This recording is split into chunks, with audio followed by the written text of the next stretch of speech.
अभी तक जो हमने बात की थी कि ई वेस्ट इतना जनरेट हो रहा है, ई वेस्ट की इतनी कैटेगरीज है और ई वेस्ट के अलग अलग रूल्स एंड रेगुलेशन।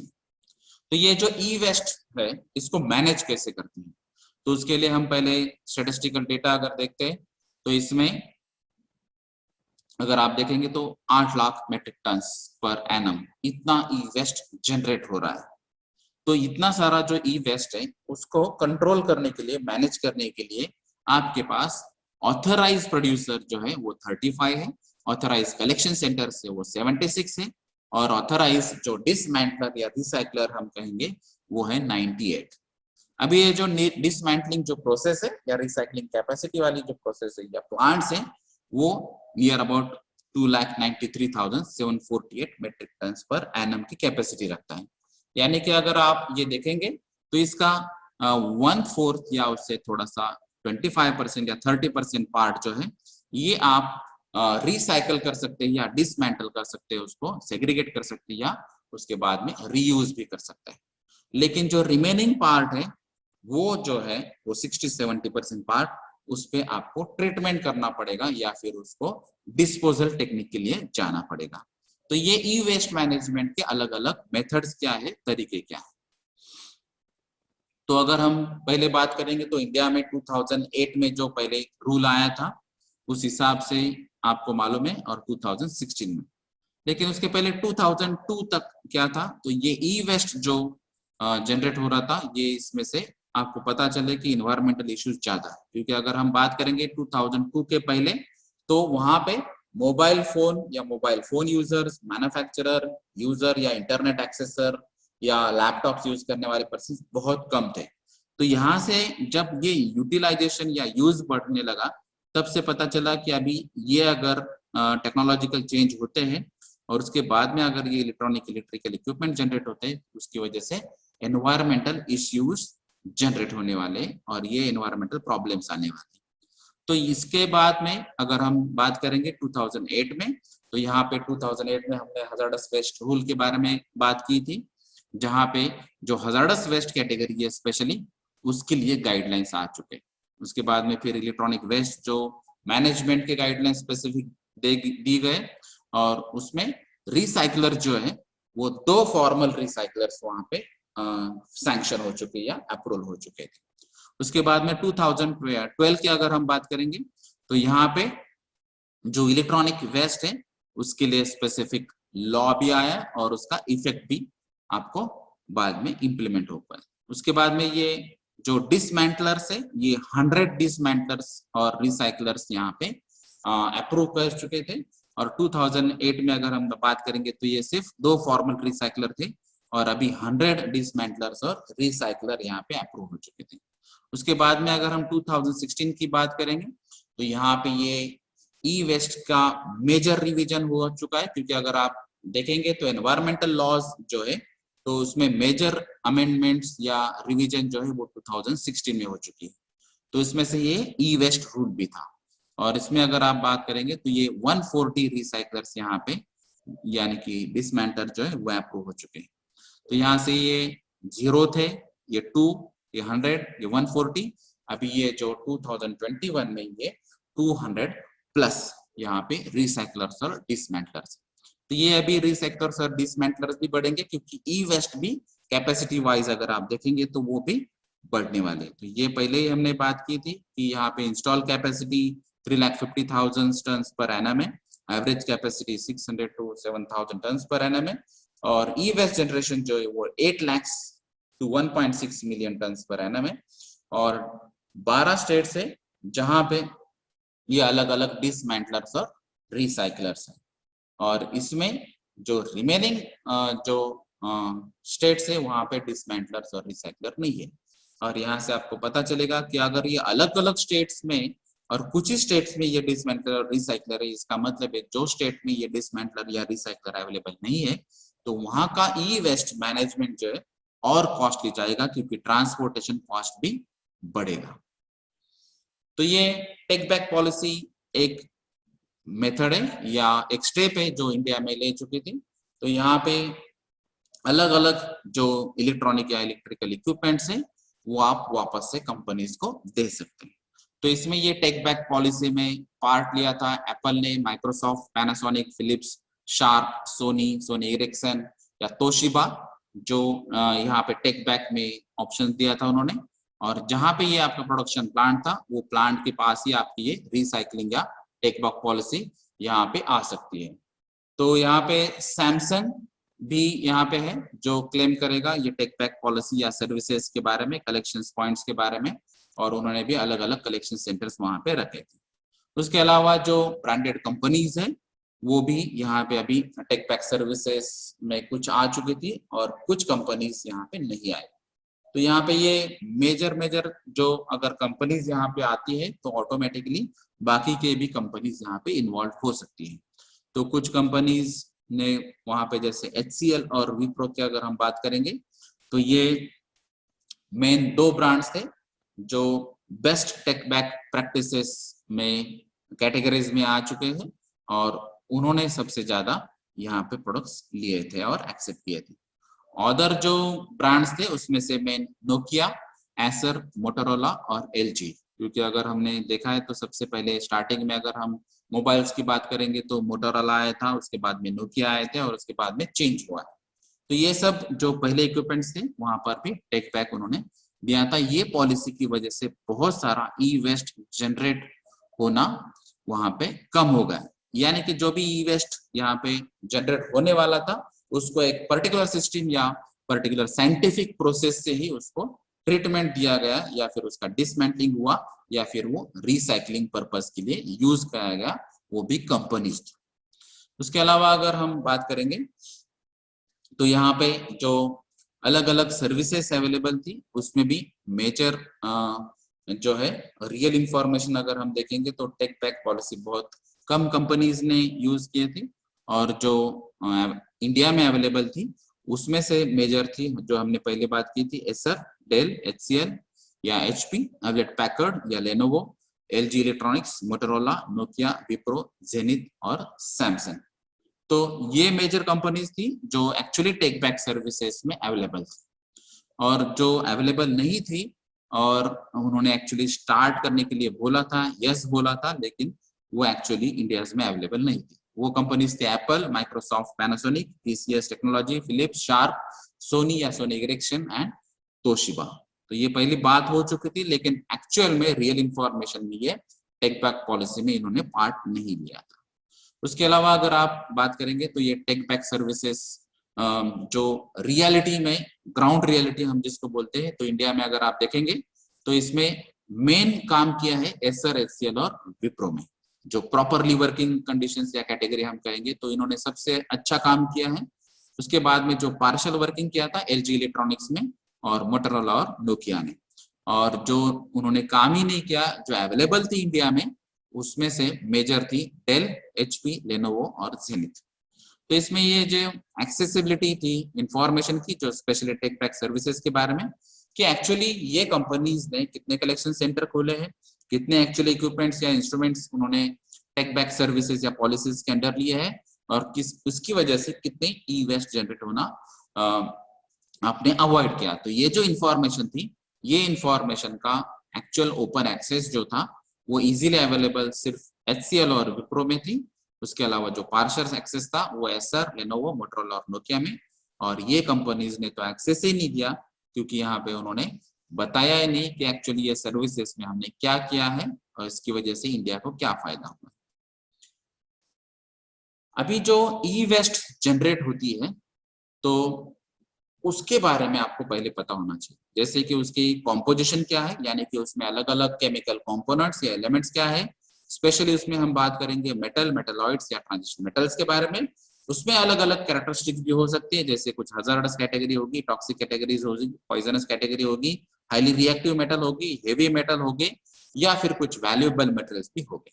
तो ये जो भी कॉम्पोजिशन है ये आपको पहले पता होना चाहिए, और जिसकी वजह से आपको बाद में आपको क्लियर कट कि जो ट्रीटमेंट मेथोडोलॉजी क्या अडॉप्ट करना चाहिए या फिर लैंड फिलिंग क्या अडॉप्ट करना चाहिए, डिस्पोजल टेक्निक क्या अडॉप्ट करना चाहिए, डिसमेंटलिंग प्रोसेस क्या होनी चाहिए, ये आप डिसाइड कर सकते हैं।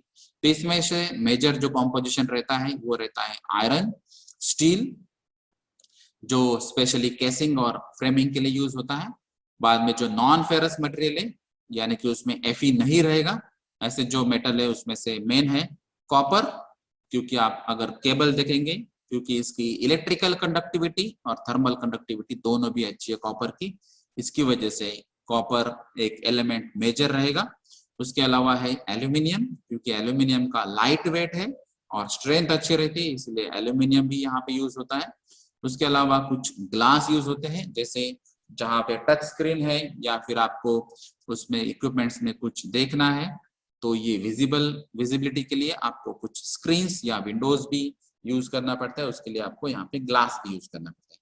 उसके अलावा जो है प्लास्टिक, जो स्पेशली केसिंग्स केबल्स के लिए या सर्किट बोर्ड्स के लिए, प्रिंटेड सर्किट बोर्ड जो हम पीसीबी कहते हैं उसके लिए भी यूज होता है, और कुछ इलेक्ट्रॉनिक कंपोनेंट्स भी यूज होते हैं। अदर कंपोनेंट्स में स्पेशली कुछ इलेक्ट्रिकल इक्विपमेंट या इलेक्ट्रॉनिक इक्विपमेंट्स में रबर यूज होता है, कहीं पे वुड भी यूज होता है, कहीं पे सिरेमिक्स भी यूज होता है। तो ये मेजर अलग अलग कॉम्पोजिशंस है जिसकी वजह से यहाँ पे ई वेस्ट जनरेट होने के चांसेस है।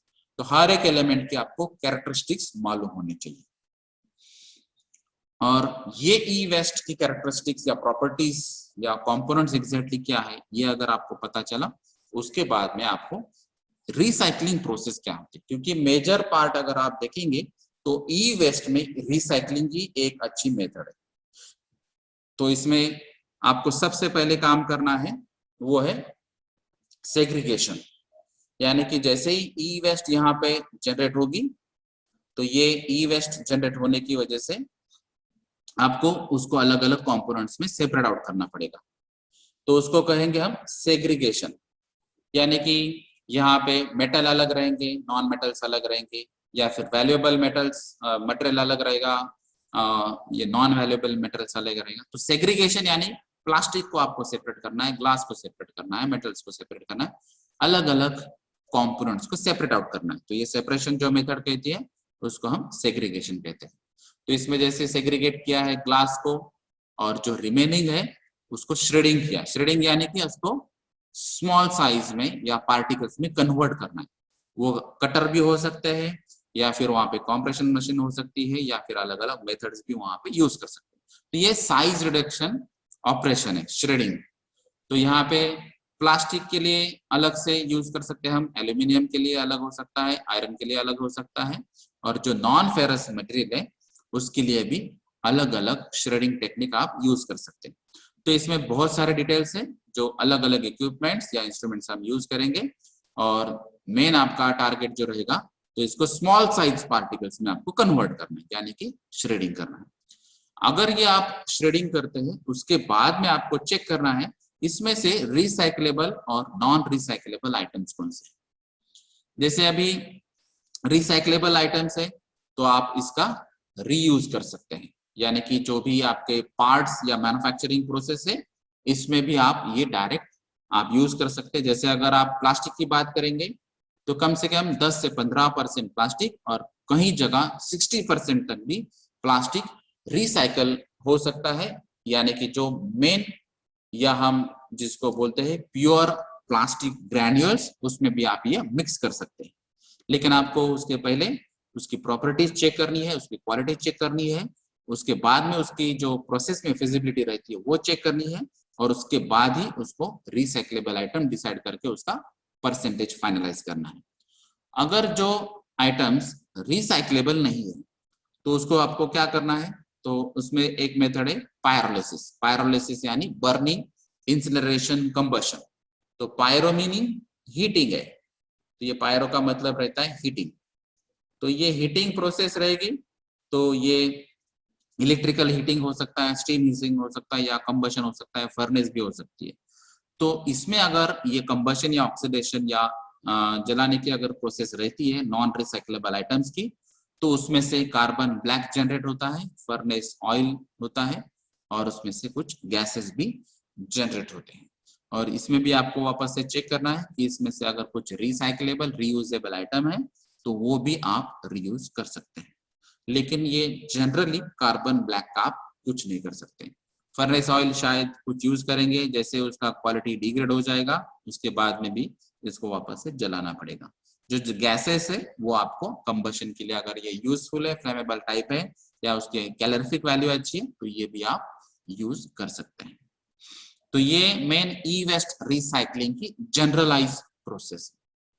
तो अगर आप इसमें डिटेल पढ़ना चाहते हैं तो आपको अलग अलग हैंडलिंग प्रोसेस भी देखनी पड़ेगी। जैसे अभी ये इक्विपमेंट्स हमने बताए जो है सर्किट बोर्ड ओपन बर्निंग। तो कन्वेंशनल मेथड अगर देखेंगे आज के डेट में, अगर हम मेथड देखेंगे तो इसमें भी अभी ये कुछ प्रोसेस अवेलेबल है। जैसे यहाँ पे ये जो प्रिंटेड सर्किट बोर्ड्स रहते हैं इसको डायरेक्ट जलाया जाता है। तो ये एक्चुअली सेफ मेथड नहीं है, फिर भी ये वन ऑफ द मेथड है जो आज के डेट में यूज हो रही है। तो इसमें से बर्निंग के बाद जो मेटल पार्ट्स रहेंगे तो कुछ लिक्विडाइज में कन्वर्ट होंगे, जो कुछ रिसाइक्लेबल आइटम्स है वो पहले ही निकाले जाते हैं और सिर्फ वैल्यूएबल जो मेटल रहता है उस पर फोकस किया जाता है और रिमेनिंग जो मटेरियल रहता है उसको जलाया जाता है। उसके अलावा जो केबल बर्निंग प्रोसेस है ये भी ओपन में जलाई जा रही है, लेकिन ये अगर आपको मालूम है इसकी वजह से एयर पोल्यूशन भी होने वाला है, सॉइल पोल्यूशन भी होने वाला है। अगर ये वाटर के साथ मिक्स होता है तो वाटर पोल्यूशन की भी प्रॉब्लम होने वाली है। तो ये कंट्रोल टेक्निक नहीं है, लेकिन ये एक्चुअली कन्वेंशनल नॉन कंट्रोलेबल जो टेक्निक्स है ये ओपन बर्निंग टेक्निक्स है, जिसके यहाँ पे सर्किट बोर्ड्स या केबल बर्न किए जाते हैं। उसके अलावा यह है एसिड स्ट्रिपिंग। तो स्ट्रिपिंग यानी अलग अलग कंपोनेंट्स में रिमूव करना। तो ये कुछ एसिड्स हम यूज कर सकते हैं जिसकी वजह से वो एसिड का प्रॉपर्टी ऐसा होना चाहिए जो पर्टिकुलर मेटल यहाँ पे अवेलेबल है वो मेटल में वो डिसॉल्व हो जाए। तो एक मेटल में डिसॉल्व हो जाएगा, दूसरा मेटल में डिसॉल्व नहीं होगा।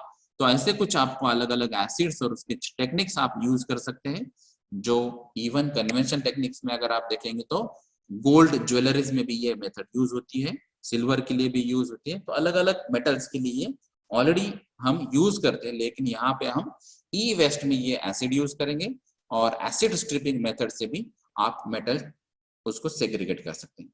उसके अलावा जो CRT कैथोड रे ट्यूब्स है, तो हमने पहले कहा था कि अभी अगर आप देखेंगे तो LCDs हैं, LEDs हैं, ये अलग अलग आपके फ्लैट टीवीज या फ्लैट स्क्रीन आ चुके हैं, जिसकी वजह से जो पहले CRT यूज होता था अलग अलग स्क्रीन में, तो ये मेजर ई वेस्ट जनरेट हो रहा है। तो उसको भी क्रैक किया जाता है, यानी कि ब्रेक किया जाता है या फिर इसका साइज रिडक्शन किया जाता है और उसको डंप किया जाता है। अगर इसमें कुछ वैल्यूएबल मटेरियल है, अगर साइंटिफिक मेथड से आप ये निकाल सकते हैं तो इसको सेपरेट आउट कर सकते हैं और जो रिमेनिंग पार्ट है उसको आपको डंप करना पड़ेगा। इसके अलावा ये जो मेन, अगर आप फोटोग्राफ से आपको पता चलेगा कि ये एक फॉर्मल सेक्टर नहीं है। जो कन्वेंशनल टेक्निक्स हमने अभी बताई थी, जिसमें हमने ओपन बर्निंग बताया है, जो केबल का ओपन बर्निंग रहो या फिर प्रिंटेड सर्किट बोर्ड का ओपन बर्निंग रहो या फिर जो डंपिंग है सर्किट बोर्ड्स की, तो ये अलग अलग मेथड्स में से आप अगर देखेंगे तो फिलहाल कन्वेंशनल मेथड्स में ये इनफॉर्मल सेक्टर काम कर रहा है, यानी कि ये ऐसे लोग हैं जिन पे अभी किसी का कंट्रोल नहीं है। तो ये कुछ अगर आप स्लम एरिया में देखेंगे तो जैसे हम कुछ मूवीज भी हमने देखे स्लम डॉग मिलियनेरीज के बारे में, या फिर आपको मुंबई में मालूम है कि एशिया में सबसे बड़ी वहां पे स्लम एरिया है, झोपड़पट्टी है। तो ये जो स्लम एरिया है, ये स्लम एरियाज में ऐसे बहुत सारे लोग अलग अलग ये ई वेस्ट में काम करते हैं। जैसे अगर आप देखेंगे तो रद्दी वाला रहता है, बंगार वाला रहता है, या फिर कुछ छोटे छोटे बच्चे भी रहते हैं जो ये सब वेस्ट कलेक्ट करते हैं और उस पर किसी का कंट्रोल नहीं है। क्योंकि अगर आप घर से भी कुछ आप फेंकते हैं या बंगार वाले के पास देते हैं तो बंगार वाला शायद उसको सेग्रीगेट करके, उसको मालूम है उसका वैल्यू क्या है, तो ये वैल्यू के हिसाब से वो किसी को बेच देगा और ये यहाँ पे किसी एक जगह ये बल्क क्वांटिटी में जमा होगा और वहां पे जिसको इसका नॉलेज है उस हिसाब से ये काम करेगा। लेकिन भले इसको इसका नॉलेज है कि ये वैल्यूएबल मटेरियल क्या है और नॉन वैल्यूएबल मटेरियल क्या है, लेकिन ये मैक्सिमम लोगों को इनको ये पता ही नहीं है कि इसमें से टॉक्सिक वेस्ट क्या है, या हेवी मेटल की वजह से आपको हेल्थ प्रॉब्लम क्या हो सकता है, या फिर आप ये एनवायरनमेंट में जो काम कर रहे हैं उसकी वजह से आपका क्या प्रॉब्लम हो सकता है, या फिर जो आप हीटिंग प्रोसेस यूज कर रहे हैं या वेल्डिंग प्रोसेस यूज कर रहे हैं कटिंग प्रोसेस यूज कर रहे हैं, सेग्रीगेशन मेथड यूज कर रहे हैं, बर्निंग प्रोसेस यूज कर रहे हैं, ये अलग अलग मेथड से आपको प्रॉब्लम क्या हो सकते हैं, तो इसके बारे में इनको जानकारी नहीं है और ये सब इनफॉर्मल सेक्टर है। अभी तक हमने बात की थी अलग अलग ई वेस्ट के बारे में, ई वेस्ट रूल के बारे में, और इनफॉर्मल सेक्टर आज की डेट में क्या काम कर रहे हैं। तो आज के डेट में जो अभी लॉज आए हैं, स्पेशली हम बात करेंगे 2016 की, तो 2016 में जो मेजर अमेंडमेंट्स आ चुके हैं, तो उसमें authentic dismantler, authentic recycler, authentic collector, authentic collection centres, ऐसे अलग अलग प्रोविजंस या कंसेप्ट्स और डेफिनेशंस दी, जिसकी वजह से ये जो ई वेस्ट का रिसाइकलिंग मेथड है, ये e waste recycling method formal sector में कन्वर्ट हो चुका है और ये अभी कन्वर्ट होने भी वाला है। तो बहुत इंडस्ट्रीज यहाँ पे अभी आई नहीं है, लेकिन इसमें ये परसेंटेज बढ़ने ही वाला है। जैसे जैसे इसमें कलेक्शंस बढ़ेगा, जैसे जैसे इसमें प्रोसेस की जो कॉस्ट है वो कम होते जाएंगे और इसमें जो मेजर रिसाइकलिंग मटेरियल्स और उसकी मेथोडोलॉजी अच्छी आएगी, उस हिसाब से बहुत सारी कंपनीज इसमें इंटरेस्ट लेने लगेगी। तो जैसे ही आपको यहाँ पे पता चलेगा, अगर ये फॉर्मल सेक्टर में हम काम कर रहे हैं, अगर किसी कंपनीज में काम कर रहे हैं, या फिर सीपीसीबी के हिसाब से अगर आप ऑथेंटिक रिसाइकलर और डिसमेंटलर के बारे में बात कर रहे हैं, तो यहाँ पे ऐसे अलग अलग प्रोविजन रहेंगे। जैसे यहाँ पे पेपर, ग्लास, प्लास्टिक, मेटल, यहाँ पे अलग अलग तरीके से सेग्रीगेट किए हैं, उसमें अलग अलग कलर कोडिंग यूज की गई है, आईएस कोडिंग यूज किए, कुछ स्टैंडर्ड्स यूज किए गए, और उसके अलावा जो एलिमेंट्स है, ये अलग अलग एलिमेंट्स को भी सेग्रीगेट कर चुके हैं। और उस पर भी फिर आप यहाँ पे अलग अलग बोर्ड्स भी लगा सकते हैं, कुछ साइंस लगा सकते हैं, और यहाँ पे जो अभी की लेटेस्ट टेक्नोलॉजी है उसका यूटिलाइजेशन करके भी आप अलग अलग रिसाइकलिंग की मेथड्स अडॉप्ट कर सकते हैं। ये सब पॉसिबल है फॉर्मल सेक्टर में। तो यहाँ पे अगर आप देखेंगे तो ये अलग अलग एलिमेंट्स हैं, जहां पे हम बात कर रहे हैं diverse varieties of e waste contents. तो इसमें मेजर हम बात कर रहे हैं वैल्यूएबल मटेरियल्स की, क्योंकि जो इनफॉर्मल सेक्टर में भी जो काम कर रहे हैं लोग और फॉर्मल सेक्टर में भी जो काम कर रहे हैं, वहां पे उन्होंने मेजर फोकस किया है वैल्यूएबल मटेरियल्स को, और जो टॉक्सिक सब्सटेंसेस है उसको कंट्रोल कैसे करना है। तो ये दोनों बातें एनवायरमेंट पॉइंट ऑफ व्यू और cost point of view, financial point of view, दोनों बातें यहाँ पे आ चुकी है। तो यहाँ पे अगर आप देखेंगे तो गोल्ड है या पैलेडियम है या फिर लेड है, कॉपर है, कैडमियम है या इंडियम है, ये अलग अलग कंपोनेंट्स या एलिमेंट्स है जो ई वेस्ट में से वैल्यूएबल कंपोनेंट्स है और टॉक्सिक सब्सटेंसेस भी हैं। तो अगर इसकी हम बात करेंगे तो इसमें अलग अलग डिस्पोजल मेथड हम यूज कर सकते हैं, अडॉप्ट कर सकते हैं। ये लार्ज क्वांटिटीज में आती है और टॉक्सिक कैटेगरी की वजह से इसमें सीरियस एनवायरमेंटल और हेल्थ इश्यूज भी हो सकते हैं। तो इसमें से अगर ये सॉइल में इन्वॉल्व होता है या फिर आप डिस्पोजल करते हैं या फिर लैंड फिलिंग करते हैं, तो अलग अलग नेचुरल रिसोर्सेस का भी यहाँ पे लॉस होगा। तो ये मटेरियल ऑलरेडी वैल्यूएबल है, क्योंकि अगर आप इसमें देखेंगे डिटेल में तो इसमें बहुत सारी माइनिंग प्रोसेस होती है, और माइनिंग प्रोसेस के बाद इसमें फिर सेग्रीगेशन होता है, साइज रिडक्शन होता है, अलग अलग ग्राइंडिंग की टेक्निक्स होती है, अलग अलग chemical physical methods of operation यहाँ पे इन्वॉल्व रहते हैं, और उसके बाद में ये एक्चुअली मेटल फाइनल एप्लीकेशंस के लिए आता है। तो ये मेजर नेचुरल रिसोर्सेस है जो वैल्यूएबल है, तो ये भी इसका लॉस हो सकता है, तो इसीलिए आपको रिसाइकलिंग करना भी जरूरी है। अगर हम बात करेंगे occupational safety and health equipments के बारे में, तो अगर ये फॉर्मल सेक्टर है, आप रिसाइकलिंग मेथड यूज कर रहे हैं, आप एक कंपनी है जो ऑथराइज्ड डीलर हम कहेंगे या ऑथराइज्ड या ऑथेंटिक रिसाइकलर या डिसमेंटलर है, तो उसमें आपको अलग अलग पर्सनल प्रोटेक्टिव इक्विपमेंट्स यूज करना पड़ेंगे, अलग अलग जो मेथड्स है जो ऑक्यूपेशनल हेल्थ ओरिएंटेड रहेगी या सेफ्टी ओरिएंटेड रहेंगी, ये सभी बातें आपको अडॉप्ट करनी पड़ेगी। जैसे आपको पिक्चर में दिखाई देता है कि अभी हमने देखा था कि जो इनफॉर्मल सेक्टर था, इनफॉर्मल सेक्टर में ना तो कोई वहां पे मास्क यूज कर रहा था, ना ही कोई हैंड ग्लोव्स यूज कर रहा था, और ना ही वहां पे कोई पर्टिकुलर टेबल था ना ही उसमें कुछ सेग्रीगेशन मेथड्स थी, ना ही वहां पे फर्स्ट एड बॉक्स था, ना ही वहां पे फायर एक्सटिंग्विशर अवेलेबल थे। तो यहाँ पे ये फॉर्मल सेक्टर में आपको ऑक्यूपेशनल हेल्थ और सेफ्टी पॉइंट ऑफ व्यू भी ध्यान रखना पड़ेगा, और उसके बाद में ही आपको ये रिसाइकलिंग की अलग अलग मेथड्स अडॉप्ट करनी पड़ेगी। इसमें अगर आप देखेंगे तो सबसे पहली स्टेज आती है वो सेग्रीगेशन एंड स्टोरेज। तो फॉर्मल मेथड्स में जो रिसाइकलिंग है उसमें आपको सेग्रीगेशन सबसे पहले। तो यहाँ पे ये एक अच्छा फोटोग्राफ है जहाँ पे आपको पता चलता है कि ये अलग अलग ई वेस्ट यहाँ पे अलग अलग कंपार्टमेंट में रखी गई और उसमें यहाँ पे मटेरियल स्टोरेज का बोर्ड भी लगाया गया। उसके अलावा जो अभी ये CRT बेस्ड जो पीसीज थे, तो ये भी एक्चुअली यहाँ पे अलग अलग तरीके से यहाँ पे स्टोर किए गए हैं। यहाँ पे ये अलग अलग उसके CPUs जो है वो भी अलग अलग यहाँ पे स्टोर किया है, उसको सेग्रीगेट किया है, उसको आइसोलेट किया है, उसको सेपरेट आउट किया है। और उसके अलावा फिर ये जो CRTs है, कैथोड रे ट्यूब्स जो है, जो पुराने टीवीज में और कंप्यूटर्स में यूज होती थी, उसको भी अलग अलग स्टोरेज में कंपार्टमेंट में रखा गया है। तो ये सेग्रीगेशन और स्टोरेज ये सबसे पहली मेथड है या स्टेप। उसके बाद में ये कुछ स्टोरेज ऐसे भी है जो स्पेशली हम कहेंगे इसको लार्ज साइज का सेग्रीगेशन का स्टोरेज अलग रहेगा, और जो बॉक्सेस है उसका स्टोरेज अलग रहेगा। अगर यहाँ पे कुछ प्लास्टिक है जो इजीली रिसाइकल हो सकती है, उसका स्टोरेज भी अलग रहेगा। जो PCBs है उसके लिए, या फिर जो IC सर्किट्स है या कुछ सर्किट्स है या बोर्ड्स है, उसका भी स्टोरेज अलग रहेगा। उसके अलावा जो उसका फंक्शनल टेस्टिंग है, ये भी हम टेस्ट करेंगे।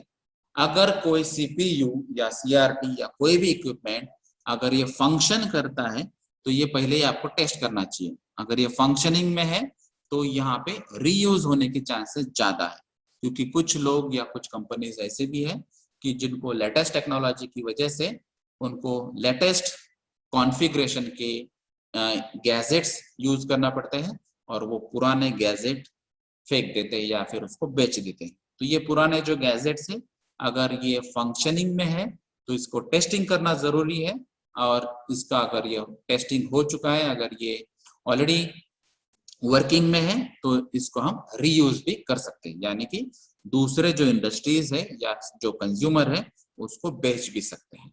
तो इसमें कंप्यूटर टेस्टिंग भी हो सकता है और उससे हम डिसाइड करेंगे।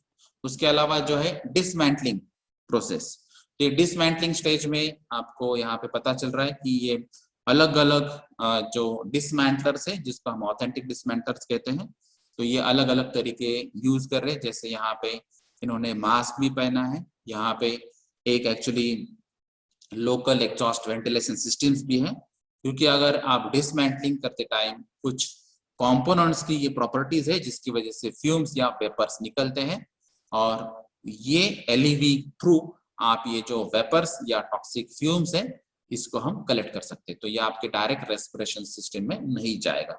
उसके अलावा जो सेकंड फोटो में दिखाई देता है, ये CRT ट्यूब के लिए स्पेशल प्रोविजन है। इस CRT ट्यूब को अगर डिसमेंटल करना है तो इसमें अगर टॉक्सिक मेटल्स या सब्सटेंसेस ज्यादा है और जिसकी वजह से प्रॉब्लम्स हो सकता है, तो इसीलिए यहाँ पे इन्होंने आइसोलेटेड कंपार्टमेंट बनाया है, और ये आइसोलेटेड कंपार्टमेंट में ये काम करेंगे। क्योंकि यहाँ पे कुछ टेक्निक्स ये भी यूज करना पड़ती है, जैसे कि हम केमिकल्स यूज करते हैं, कुछ एसिड्स यूज करते हैं, कुछ हीटिंग प्रोसेस भी यूज होती है, कुछ हैमरिंग टेक्निक्स भी यूज होती है, और कुछ सोल्डरिंग टेक्निक्स भी यूज होती है। तो ये अलग अलग टेक्निक्स के लिए अलग अलग डिसमेंटलिंग प्रोसेस हम यूज कर सकते हैं।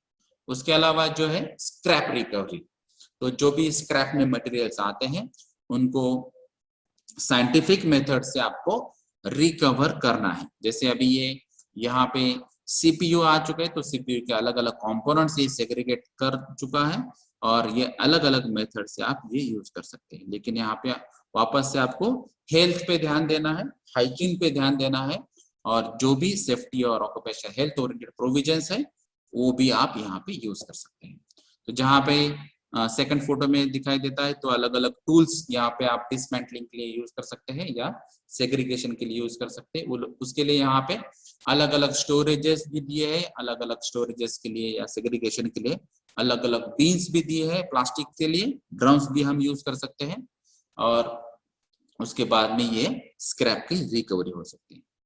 उसमें फिर पोल्यूशन कंट्रोल इक्विपमेंट के लिए जो पहले मैंने बात की थी, तो यहाँ पे लोकल एग्जॉस्ट वेंटिलेशन या हुड यूज कर सकते हैं, और यहाँ पे आइसोलेटेड कंपार्टमेंट भी यूज करते हैं सीआरटी डिसमेंटलिंग के लिए।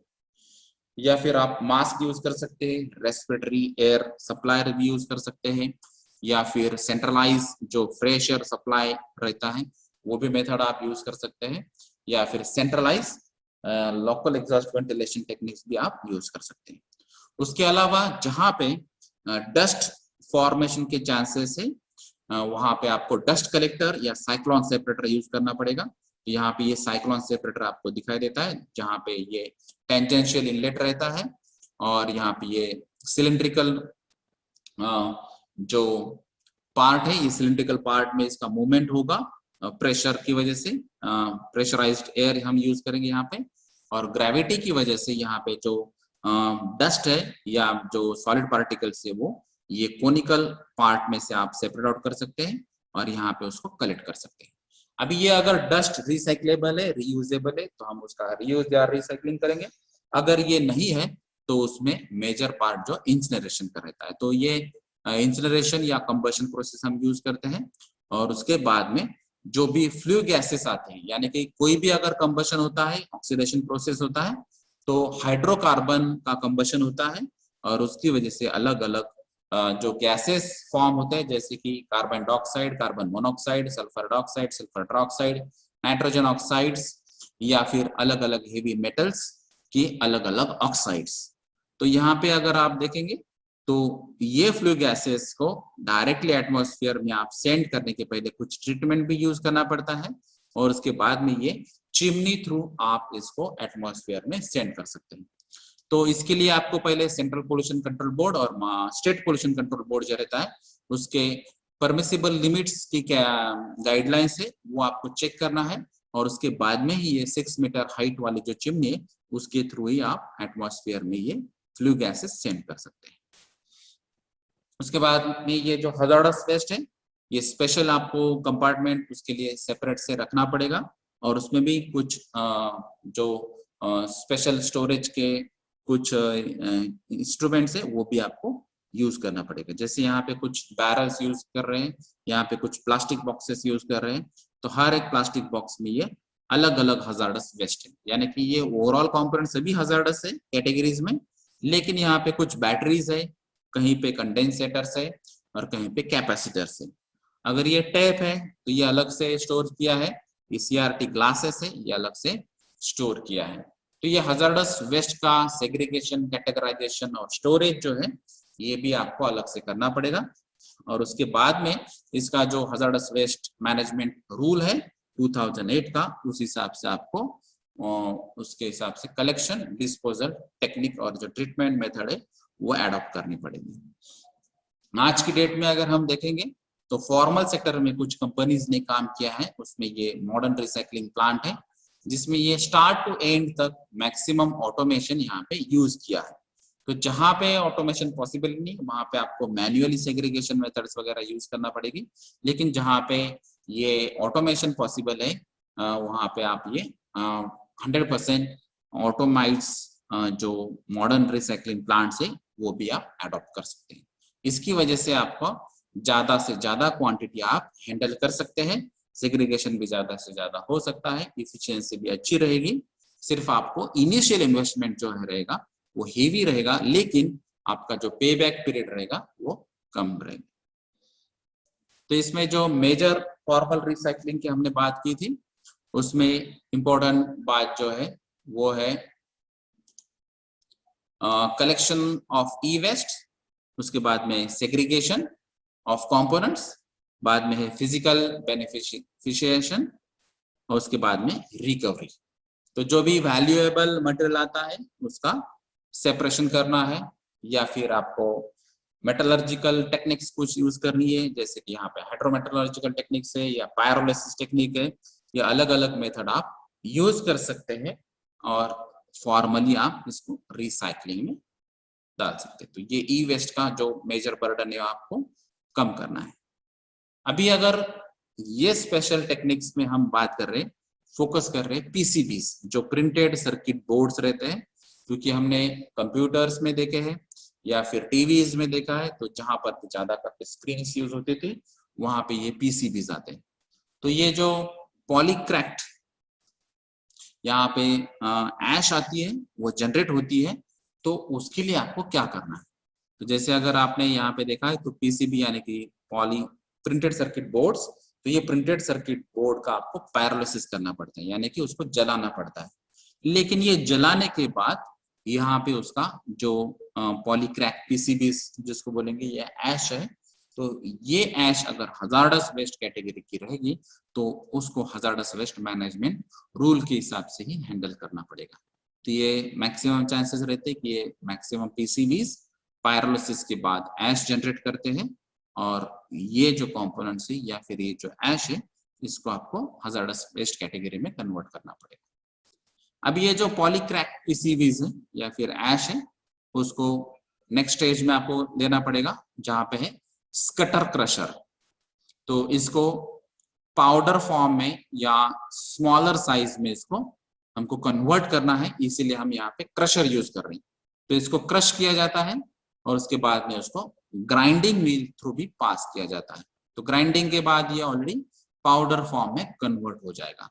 उसके बाद में यहाँ पे अलग अलग टेक्निक्स है, जैसे कि यहाँ पे ये मैग्नेटिक सेपरेशन टेक्निक है, टेबलिंग सेपरेटिंग और फ्रोथ फ्लोटेशन है। तो अगर हम मैग्नेटिक सेपरेशन की बात करेंगे तो जहां पे मेटल्स और नॉन मेटल्स है या फिर मैग्नेटिक और नॉन मैग्नेटिक कंपोनेंट्स है, तो यहाँ पे ये मैग्नेटिक सेपरेशन मेथड हम यूज कर रहे हैं। तो यहाँ पे अलग अलग सेपरेटर रहेंगे, तो एक सेपरेटर में मैग्नेटिक पार्टिकल सेपरेट हो जाएंगे और दूसरे सेपरेटर में नॉन मैग्नेटिक पार्टिकल सेपरेट हो सकते हैं। अगर यहाँ पे आप साइज बेस यानी कि स्मॉल साइज पार्टिकल है, मीडियम साइज पार्टिकल से, लार्ज साइज पार्टिकल से, तो उसके लिए आप टेबलिंग टेक्निक यूज कर सकते हैं। टेबलिंग में क्या होता है, यहाँ पे अलग अलग स्क्रीन रहते हैं और ये स्क्रीन को शेक किया जाता है मोटर या पंप के थ्रू, और ये शेकिंग मैकेनिज्म की वजह से जो भी आपका स्क्रीन का साइज रहेगा वो स्क्रीन की साइज के हिसाब से ही उसका सेपरेशन होगा। जैसे कि यहाँ पे हम बोलेंगे उसको अंडर साइज पार्टिकल्स और over size particle. Under size particle क्या रहता है कि जो पार्टिकल्स वो मेश थ्रू पास हो जाते हैं उसको बोलेंगे हम अंडर साइज पार्टिकल्स, यानी कि स्मॉल साइज पार्टिकल वो नीचे आ जाएंगे, और जो ओवर साइज पार्टिकल रहेंगे यानी कि जो भी मेश की साइज रहेगी उससे ज्यादा लार्ज साइज पार्टिकल रहेंगे तो वो ऊपर रहेंगे। तो वो स्मॉल साइज और लार्ज साइज पार्टिकल हम सेपरेट कर सकते हैं। और अगर अलग अलग यहाँ पे स्क्रीन्स लगाए जाएंगे तो ये सिव शेकर मैकेनिज्म थ्रू भी आप इसका साइज बेस सेपरेशन कर सकते हैं। उसके अलावा और एक मेथड है फ्रोथ फ्लोटेशन। तो ये फ्रोथ फ्लोटेशन में क्या होता है, जो स्मॉल डेंसिटी या लेस डेंसिटी पार्टिकल जो है वो यहाँ पे फ्रोथ पे, यानी कि जो फोम या फ्रोथ कहते हैं, जैसे हम सोप्स या डिटर्जेंट्स यूज करने के बाद वाटर के साथ अगर हम देखेंगे तो वहां पे एक झाग तैयार होता है, और झाग पे यानी कि ये फ्रोथ पे स्मॉल पार्टिकल्स या लेस डेंसिटी पार्टिकल्स वहां पे फ्लोट हो जाएंगे। इसी वजह से इसको फ्रोथ फ्लोटेशन टेक्निक कहते हैं।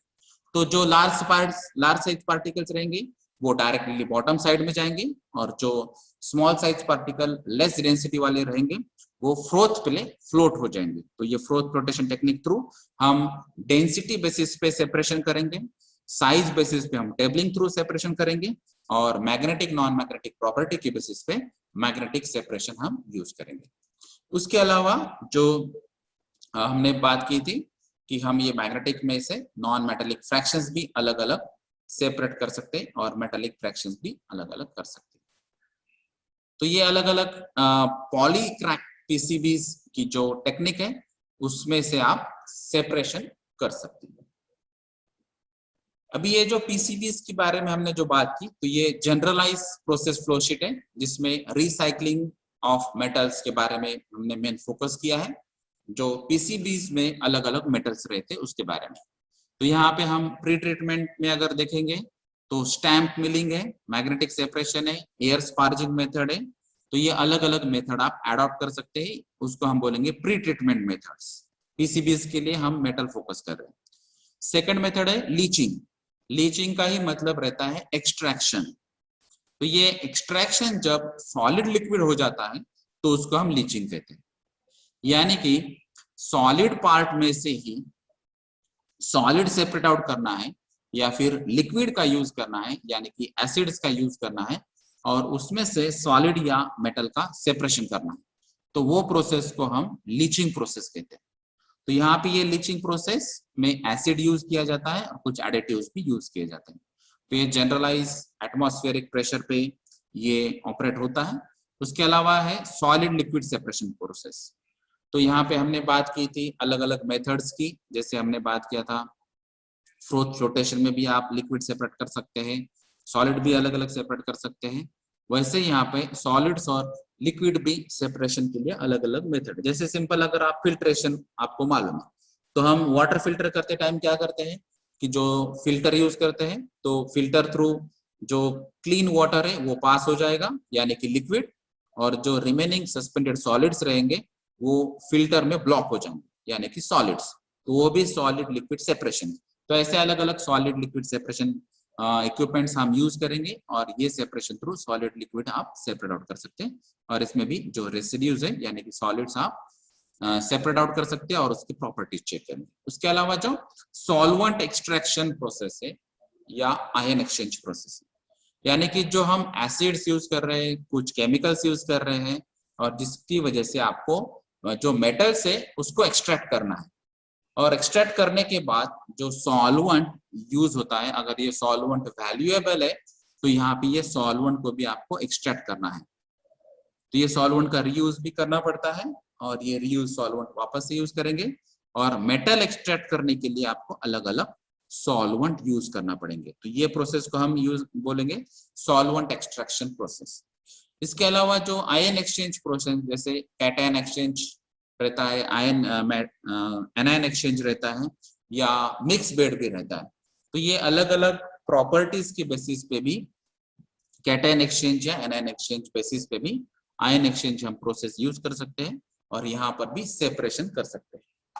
तो उसके अलावा जो प्रोसेस है वो है स्ट्रिपिंग या इल्यूशन।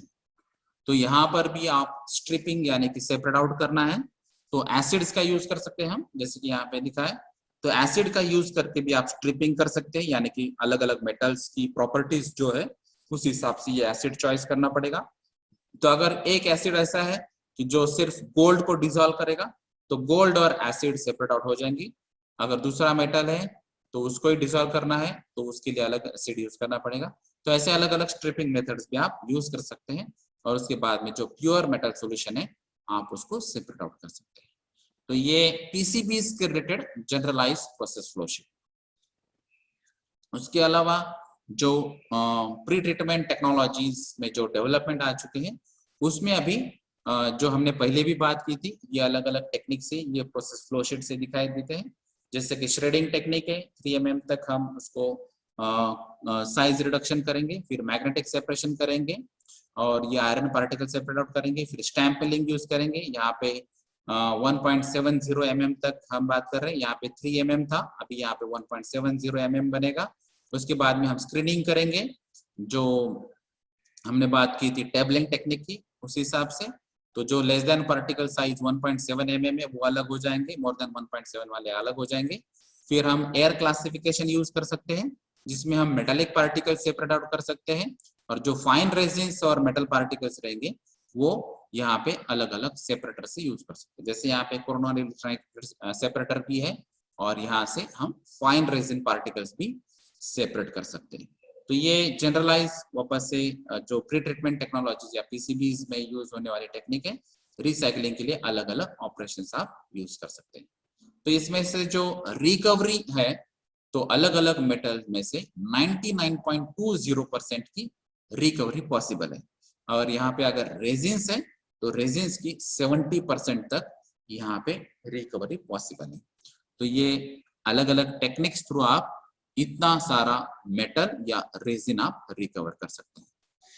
उसके बाद में अगर आप एक्सट्रैक्शन के बारे में बात करेंगे, स्पेशली हम जो बात कर रहे हैं हजार्डस मेटल्स की, तो यहाँ पे हजार्डस मेटल जो है वो एलिमेंट्स यहाँ पे है, उसके लिए स्पेशली कुछ टेक्निक्स हमने यहाँ पे डिस्कस की। जैसे कि यहाँ पे अगर आप देखेंगे तो सल्फेट लीच सॉल्यूशन हम यूज कर रहे हैं, और यहाँ पे जो मेटल्स है या एलिमेंट्स है, जो हजार्डस एलिमेंट्स भी है और वैल्यूएबल भी है। जैसे यहाँ पे आप देखेंगे तो ये कॉपर, जिंक, कैडमियम या निकेल।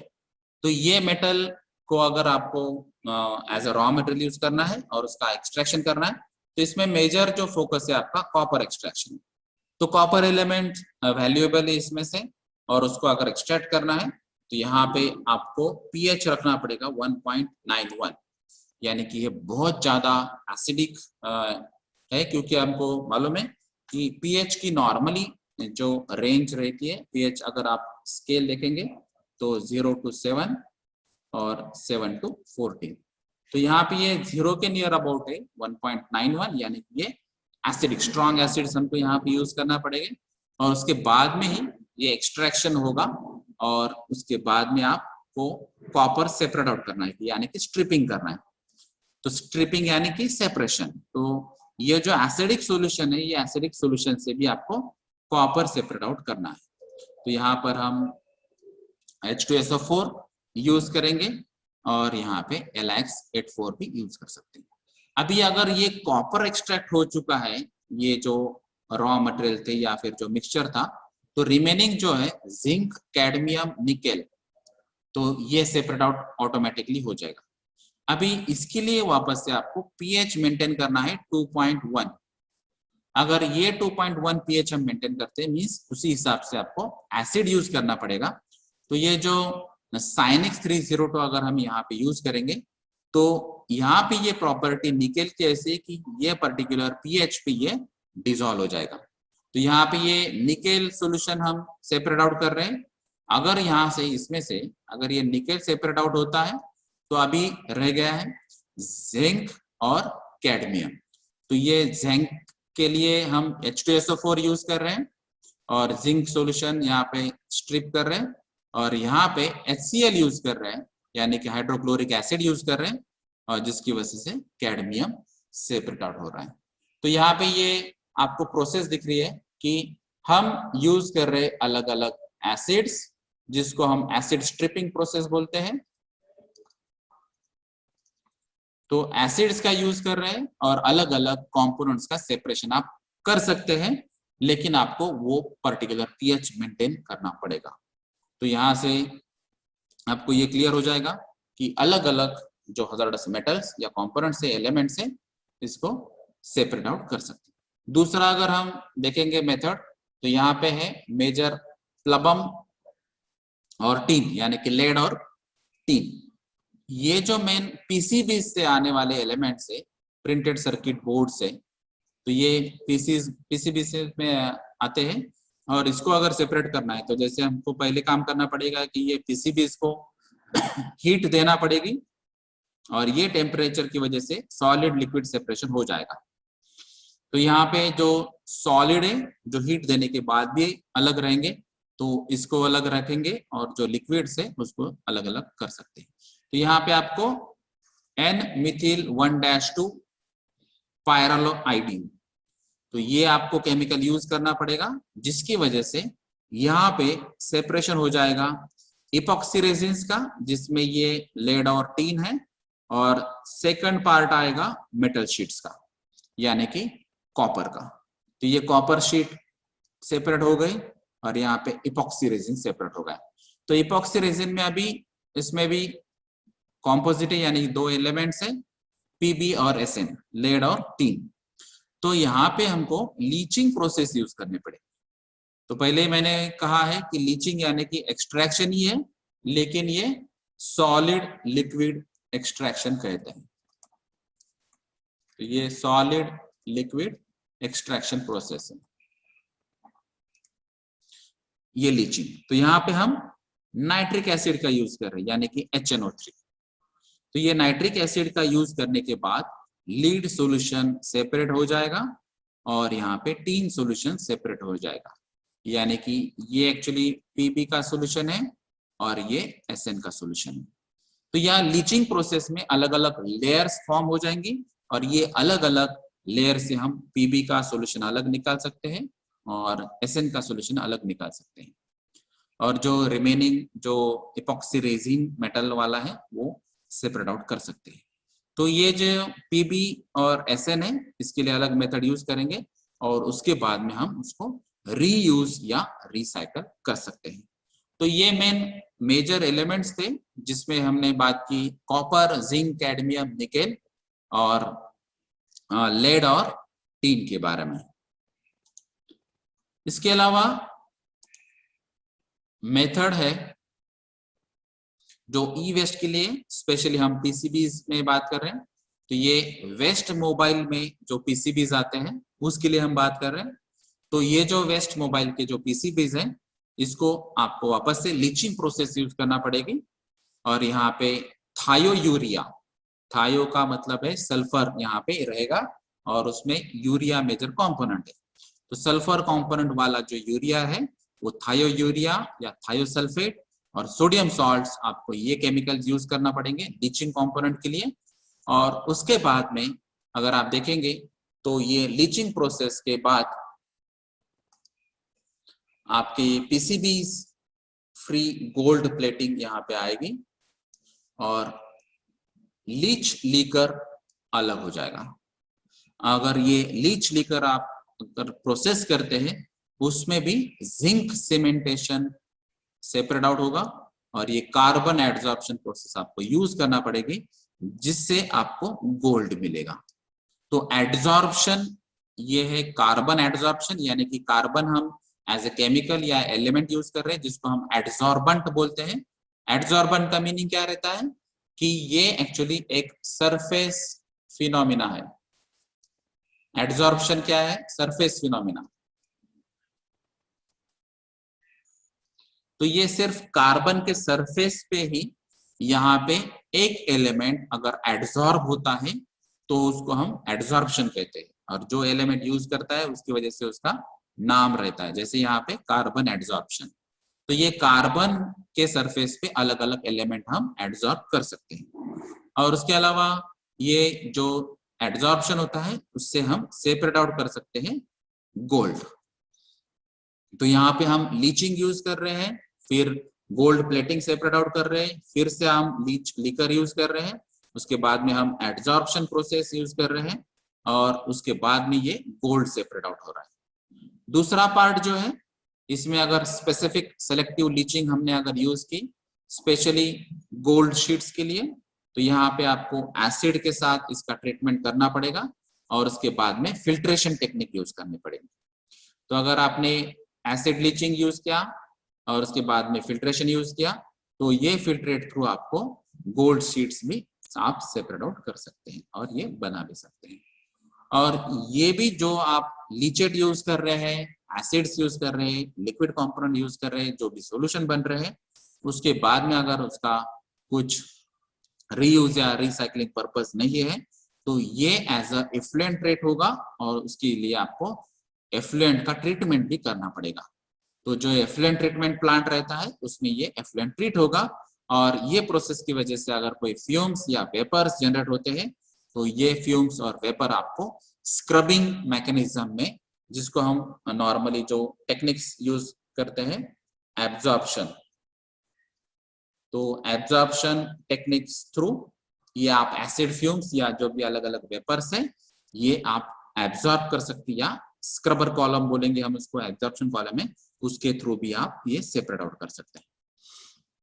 उसके अलावा जो प्रिकॉशंस आपको लेना है ये पर्टिकुलर प्रोसेस में, स्पेशली जहां पे आप गोल्ड पीसीबी से सेपरेट आउट कर रहे हैं, तो यहाँ पे आपको health point of view gas mask use करना है क्योंकि आपको फ्यूम्स अवॉइड करना है, क्योंकि हम इसमें एसिड्स यूज कर रहे हैं, लीचिंग प्रोसेस यूज कर रहे हैं, हीटिंग प्रोसेस यूज कर रहे हैं, तो फ्यूम्स के चांसेस है। तो आपको हुड या hood chamber, local exhaust ventilation, ये अलग अलग आपको इक्विपमेंट्स यूज कर सकते हैं जहां से ये फ्यूम्स या वेपर्स वहां से एब्जॉर्ब हो सकते हैं।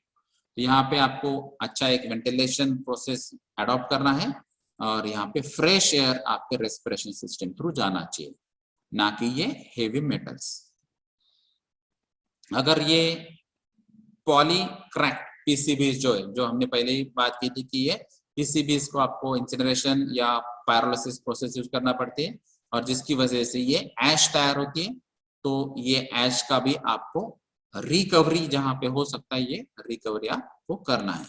उसके अलावा जो मेडिकल डिवाइसेस रहते हैं या टेलीकम्युनिकेशन डिवाइसेस रहते हैं, उसमें से भी आप गोल्ड रिकवर कर सकते हैं। इसीलिए अगर आप फॉर्मल सेक्टर में देखेंगे तो बहुत सारे लोग ऐसे हैं जिनको मालूम है कि कौन से इक्विपमेंट्स में कौन से एलिमेंट्स या वैल्यूएबल मटेरियल्स अवेलेबल है, लेकिन वो नॉन साइंटिफिक मेथड से काम करते हैं। अभी हमको काम करना है साइंटिफिक मेथड से। और जो हम फॉर्मल सेक्टर की बात कर रहे हैं, जो हम 2016 के रूल्स एंड रेगुलेशन की बात कर रहे हैं, जो CPCB या MOF की ऑथेंटिक डिसमेंटलर और रिसाइकलर के बारे में बात कर रहे हैं, वही आपको टेक्निक्स अडॉप्ट करके ये रिकवरी करना है। तो इसमें अगर आप देखेंगे तो ये रिकवरी कॉपर की हम बात कर रहे हैं अभी, जो PCBs में रहता है। तो पहले हमने गोल्ड की बात की, अभी यहाँ पे अगर जो ई वेस्ट है उसमें आपको PCBs को डिसमेंटल करना है, तो यहाँ पे PCBs अलग डिसमेंटल करती है और अदर पार्ट्स अलग करती है। इसके बाद में अगर हम देखेंगे तो ये जो PCBs है, यहाँ पे ये IR हीटिंग सिस्टम्स में इंफ्रारेड सिस्टम जो रहता है वो हीटिंग सिस्टम हम यूज कर रहे हैं, और उसमें से फिर इलेक्ट्रॉनिक कंपोनेंट्स और डीप पॉपुलेटेड जो PCBs है वो अलग कर रहे हैं। इसमें से जो डीपॉपुलेटेड PCBs है उसमें ये बर्निंग प्रोसेस हम यूज कर रहे हैं, बर्निंग यानी कि कंबशन, जलाने का, और उसके बाद ये ऐश तैयार हो जाती है, पॉलीक्रैक्ड PCBs जिसको हम बोलते हैं। लेकिन इसमें बर्निंग के बाद भी जो गैस तैयार होता है, ये गैस का आप यूज कर सकते हैं एज अ फ्यूल, और ये कैटालिटिक कंडेंसर थ्रू पास करना पड़ेगा, और ये गैस में से जो नॉन टॉक्सिक गैसेस है उसका आपको यूज कर सकते हैं, और जिसकी वजह से आपका जो फ्यूल का बर्डन है वो भी कम हो सकता है। इसमें से भी जो फ्यूल ऑयल या फिर लो डेंसिटी या लो डीजल ऑयल जो यूज होता है वो भी आप यहाँ पे जनरेट करके रीयूज कर सकते हैं। अभी जो पॉलीक्रैक PCBs रहते हैं, यानी कि जो PCBs चलाने के बाद जो ऐश रहती है उसका हम क्या करेंगे, तो इसके लिए यहाँ पे फिजिकल बेनिफिशिएंट टेक्निक यूज कर सकते हैं, यानी कि मेटालिक कंपोनेंट्स अलग करना है आपको और नॉन मेटालिक कंपोनेंट अलग करना है। तो फिजिकली आपको ये सॉलिड सेपरेशन ही है, लेकिन यहाँ पे मेटल कंपोनेंट है, यहाँ पे नॉन मेटल कंपोनेंट है। और ये जो मेटल कंपोनेंट है यहाँ पे प्रेशर लीचिंग इंस्ट्रूमेंट यूज कर सकते हैं, आप ऑपरेट कर सकते हैं। उसके बाद में केमिकल यूज कर सकते हैं, जहाँ पे आप लीच लीकर यूज कर सकते हैं या फिर एसिड्स यूज कर सकते हैं, और उसके बाद में आप इलेक्ट्रोमीनिंग ऑपरेशन करके आप ये कॉपर शीट्स बना सकते हैं। तो ये ओवरऑल प्रोसेस है जहां पे आपको कॉपर एक्सट्रैक्ट करना है या सेपरेट करना है, रिकवर करना है फ्रॉम द PCBs। तो ये प्रिंटेड सर्किट बोर्ड से पहले हमने गोल्ड रिकवर किया था, और अभी हम कॉपर रिकवरी की प्रोसेस के बारे में बात किया। उसके अलावा ये जो इम्पोर्टेंट पॉइंट है, यहाँ पे पॉलीक्रैक PCBs भी आप यहाँ पे बल्क क्वांटिटी में ले सकते हैं, और ये प्रोसेस थ्रू आप एक खुद का भी कंपनी निकाल सकते हैं, लेकिन ये हर एक पॉइंट के लिए आपको CPCB की अप्रूवल चाहिए। तो इसके बाद जो हमने बात की थी पहले कि गोल्ड का रिकवरी आपको करना है, मेडिकल और टेलीकम्युनिकेशन जो डिवाइसेस रहते हैं, तो उसके लिए डिटेल प्रोसेस क्या है, तो उसमें भी आपको जो लीचिंग प्रोसेस है वो लीचिंग प्रोसेस आपको यूज करना पड़ेगी, जो लो टेम्परेचर है और pH हाई रहेगा। उसके अलावा जो एड्जॉर्प्शन प्रोसेस है वो सीमेंटेशन भी होता है उसमें, और उसके अलावा जो फिल्ट्रेशन प्रोसेस है वो भी है, और ये जो फिल्ट्रेशन प्रोसेस के बाद ये जो फिल्ट्रेट सेपरेट आउट होता है, और जो गोल्ड यानी कि AU एड्जॉर्ब चारकोल जो है ये सेपरेट आउट होता है, और उसके बाद में ये जो बर्निंग अगर प्रोसेस हम यूज करेंगे तो इसमें से गोल्ड मेटल सेपरेट आउट हो सकता है। तो ये गोल्ड मेटल रिकवरी जो है टेलीकम्युनिकेशन या मेडिकल सर्विसेज के लिए आपको ये अलग अलग लीचिंग, एड्जॉर्प्शन, फिल्ट्रेशन टेक्निक आपको यूज करना पड़ेगा। तो जैसे हमने पहले ही कहा कि जो लीचिंग प्रोसेस है उसके लिए जो भी आप केमिकल यूज कर रहे हैं तो उसका एप्रोप्रिएट सिलेक्शन ही इंपॉर्टेंट रहता है, क्योंकि आपको एग्जैक्टली ये इक्विपमेंट्स में कंपोनेंट्स क्या है और ये कंपोनेंट की प्रॉपर्टीज के हिसाब से आपको लीचेंट जो रहेगा, यानी कि जो केमिकल आपको यूज करना है उसकी भी प्रॉपर्टीज आपको चेक करना पड़ेगी और सुटेबल लीचेंट ये आपको यूज करने के बाद इफिशियंसी अच्छी आएगी। उसी तरह अगर आप ये जो एडजॉर्बेंट है, जनरली हम कार्बन या एक्टिवेटेड चारकोल यूज करते हैं और इस हिसाब से उसकी इफिशियंसी भी अच्छी आ सकती है। तो ये फोटोग्राफ में अलग अलग मेडिकल और टेलीकम्युनिकेशन इक्विपमेंट्स दिखाई दिए, इसमें से आप गोल्ड सेपरेट आउट कर सकते हैं या रिकवर कर सकते हैं। उसके अलावा जो एक एलिमेंट है जो है नियोडीमियम यानी कि Ne, तो ये Nd जो है जो कंप्यूटर्स के अलग अलग कंपोनेंट्स या पार्ट्स रहते हैं, तो ये कंपोनेंट रहते हैं कंप्यूटर हार्ड डिस्क थ्रू। तो ये सीपीयू में जो हार्ड डिस्क रहती है इसमें से अगर आपने सेपरेट कर दिया तो ये हार्ड डिस्क के अलग अलग कंपोनेंट्स आपको सेपरेट आउट करना पड़ेंगे यानी कि डिसमेंटल करना पड़ेंगे। और इसके बाद में अगर आप देखेंगे तो ये डिसमेंटलिंग प्रोसेस के बाद ये जो मैग्नेट है जो हम बैकिंग प्लेट यूज करते हैं, ये मैग्नेट की वजह से उसके बाद में ये क्रशिंग और लीचिंग मैकेनिज्म थ्रू, जैसे यहाँ पे पल्प डेंसिटी दी है 100 ग्राम्स पर लीटर, उसका 2 molar H2SO4, 2 moles of H2SO4 यानी कि सल्फ्यूरिक एसिड, टेम्परेचर रहेगा उसका 30 डिग्री सेल्सियस और ये 30 मिनट्स अगर आप प्रोसेस करते हैं तो उसके बाद में ये लीच लीकर तैयार हो जाएगा। और उसके बाद में प्रेसिपिटेशन रहेगा। प्रेसिपिटेशन यानी क्या कि जो मेन सॉलिड पार्टिकल्स है फ्लॉक्यूलेटर रहते हैं वो नीचे रहेंगे और लिक्विड पार्ट ऊपर रहेगा। तो ये प्रेसिपिटेशन हम यूज करेंगे और ये प्रेसिपिटेशन होने के लिए आपको सोडियम हाइड्रोक्साइड, ये जो अल्कली है, ये यूज करना पड़ेगी। और इसकी वजह से प्रेसिपिटेशन प्रोसेस की वजह से ये आयरन सॉल्यूशन सेपरेट हो जाएगा और ये सोडियम और नियोडीमियम जो डबल सॉल्ट है ये सेपरेट हो जाएगा। और उसके बाद में आपको यूज करना है 20% HF हाइड्रोफ्लोरिक एसिड और ये यूज करने के बाद में आपको मिलेगा NDF3। ये मेन वैल्यू एडेड प्रोडक्ट है। ये NDF3 जो नियोडीमियम का फ्लोराइड है, इसका अगर आप वैल्यू देखेंगे तो आपको पता चल जाएगा कि अगर ये 1 kg NDF3 की वैल्यू देखेंगे ये $2000 है। तो आज के डेट में इसका वैल्यू भी बड़ा होगा। तो इतना वैल्यूएबल प्रोडक्ट आपको मिल सकता है हार्ड डिस्क से। तो ये डिस्कार्डेड हार्ड डिस्क जिसको हम ई वेस्ट कह रहे हैं, तो यहाँ से अगर आप नियोडीमियम रिकवर कर पाते हैं ये अलग अलग प्रोसेस से, तो आपको यहाँ पे बहुत सारा पैसा मिल सकता है। लेकिन ये सब साइंटिफिक मेथड आपको यूज करनी है, ये सबसे इंपॉर्टेंट बात है जिसकी वजह से आपके एनवायरनमेंट पे और हेल्थ पे आपका कम से कम इफेक्ट होगा। उसके अलावा दूसरे एलिमेंट जो है वो है कोबाल्ट और लिथियम। जो मोबाइल बैटरीज रहती है तो ये मोबाइल बैटरीज में हम पाते हैं कोबाल्ट और लिथियम, क्योंकि हमको मालूम है मैक्सिमम मोबाइल बैटरीज जो अभी हम यूज कर रहे हैं वो है लिथियम बेस्ड बैटरीज। तो यहाँ पे अगर आप देखेंगे तो ये बैटरीज को आपको कलेक्ट करना है, उसके बाद में डिसमेंटलिंग करना है और सेपरेशन करना है। तो ये जो डिसमेंटलिंग और सेपरेशन प्रोसेस होती है उसके बाद में स्टील और प्लास्टिक मटेरियल जो है वो सेपरेट हो चुका है और उसके बाद में कैथोड जो मटेरियल है वो सेपरेट हो चुका है। उसके बाद में प्रोसेस जो है वो है एसिड लीचिंग, और एसिड लीचिंग के बाद में जो लीचेड सॉल्यूशन आता है वो सॉल्यूशन को हमको फिल्टर करना पड़ेगा और ये फिल्ट्रेशन करने के बाद ये लीच लीकर अलग होगा और जो रेसिड्यूज है यानी कि जो सॉलिड पार्टिकल्स है वो अलग हो जाएंगे फिल्ट्रेशन टेक्निक की वजह से। अभी ये जो लीच लीकर है, ये लीच लीकर का हम सॉल्वेंट एक्सट्रैक्शन करेंगे और ये सॉल्वेंट एक्सट्रैक्शन के बाद यहाँ पे स्ट्रिप सॉल्यूशन जो है कोबाल्ट का CO++ आयोनिक सॉल्यूशन है ये अलग हो जाएगा और जो रैफिनेट बचेगा, जो वो रैफिनेट का इवेपोरेशन टेक्निक अगर हम यूज करेंगे तो यहाँ पे लिथियम सल्फेट सॉल्ट बनेगा। और यहाँ पे अगर ये स्ट्रिप सॉल्यूशन जो कोबाल्ट सॉल्यूशन है, अगर यहाँ पे इवेपोरेशन प्रोसेस हम यूज करेंगे, इवेपोरेशन प्रोसेस क्या रहता है, यहाँ से आपको वाटर या जो भी लिक्विड रहेगा उसको सेपरेट आउट करना है हीटिंग से।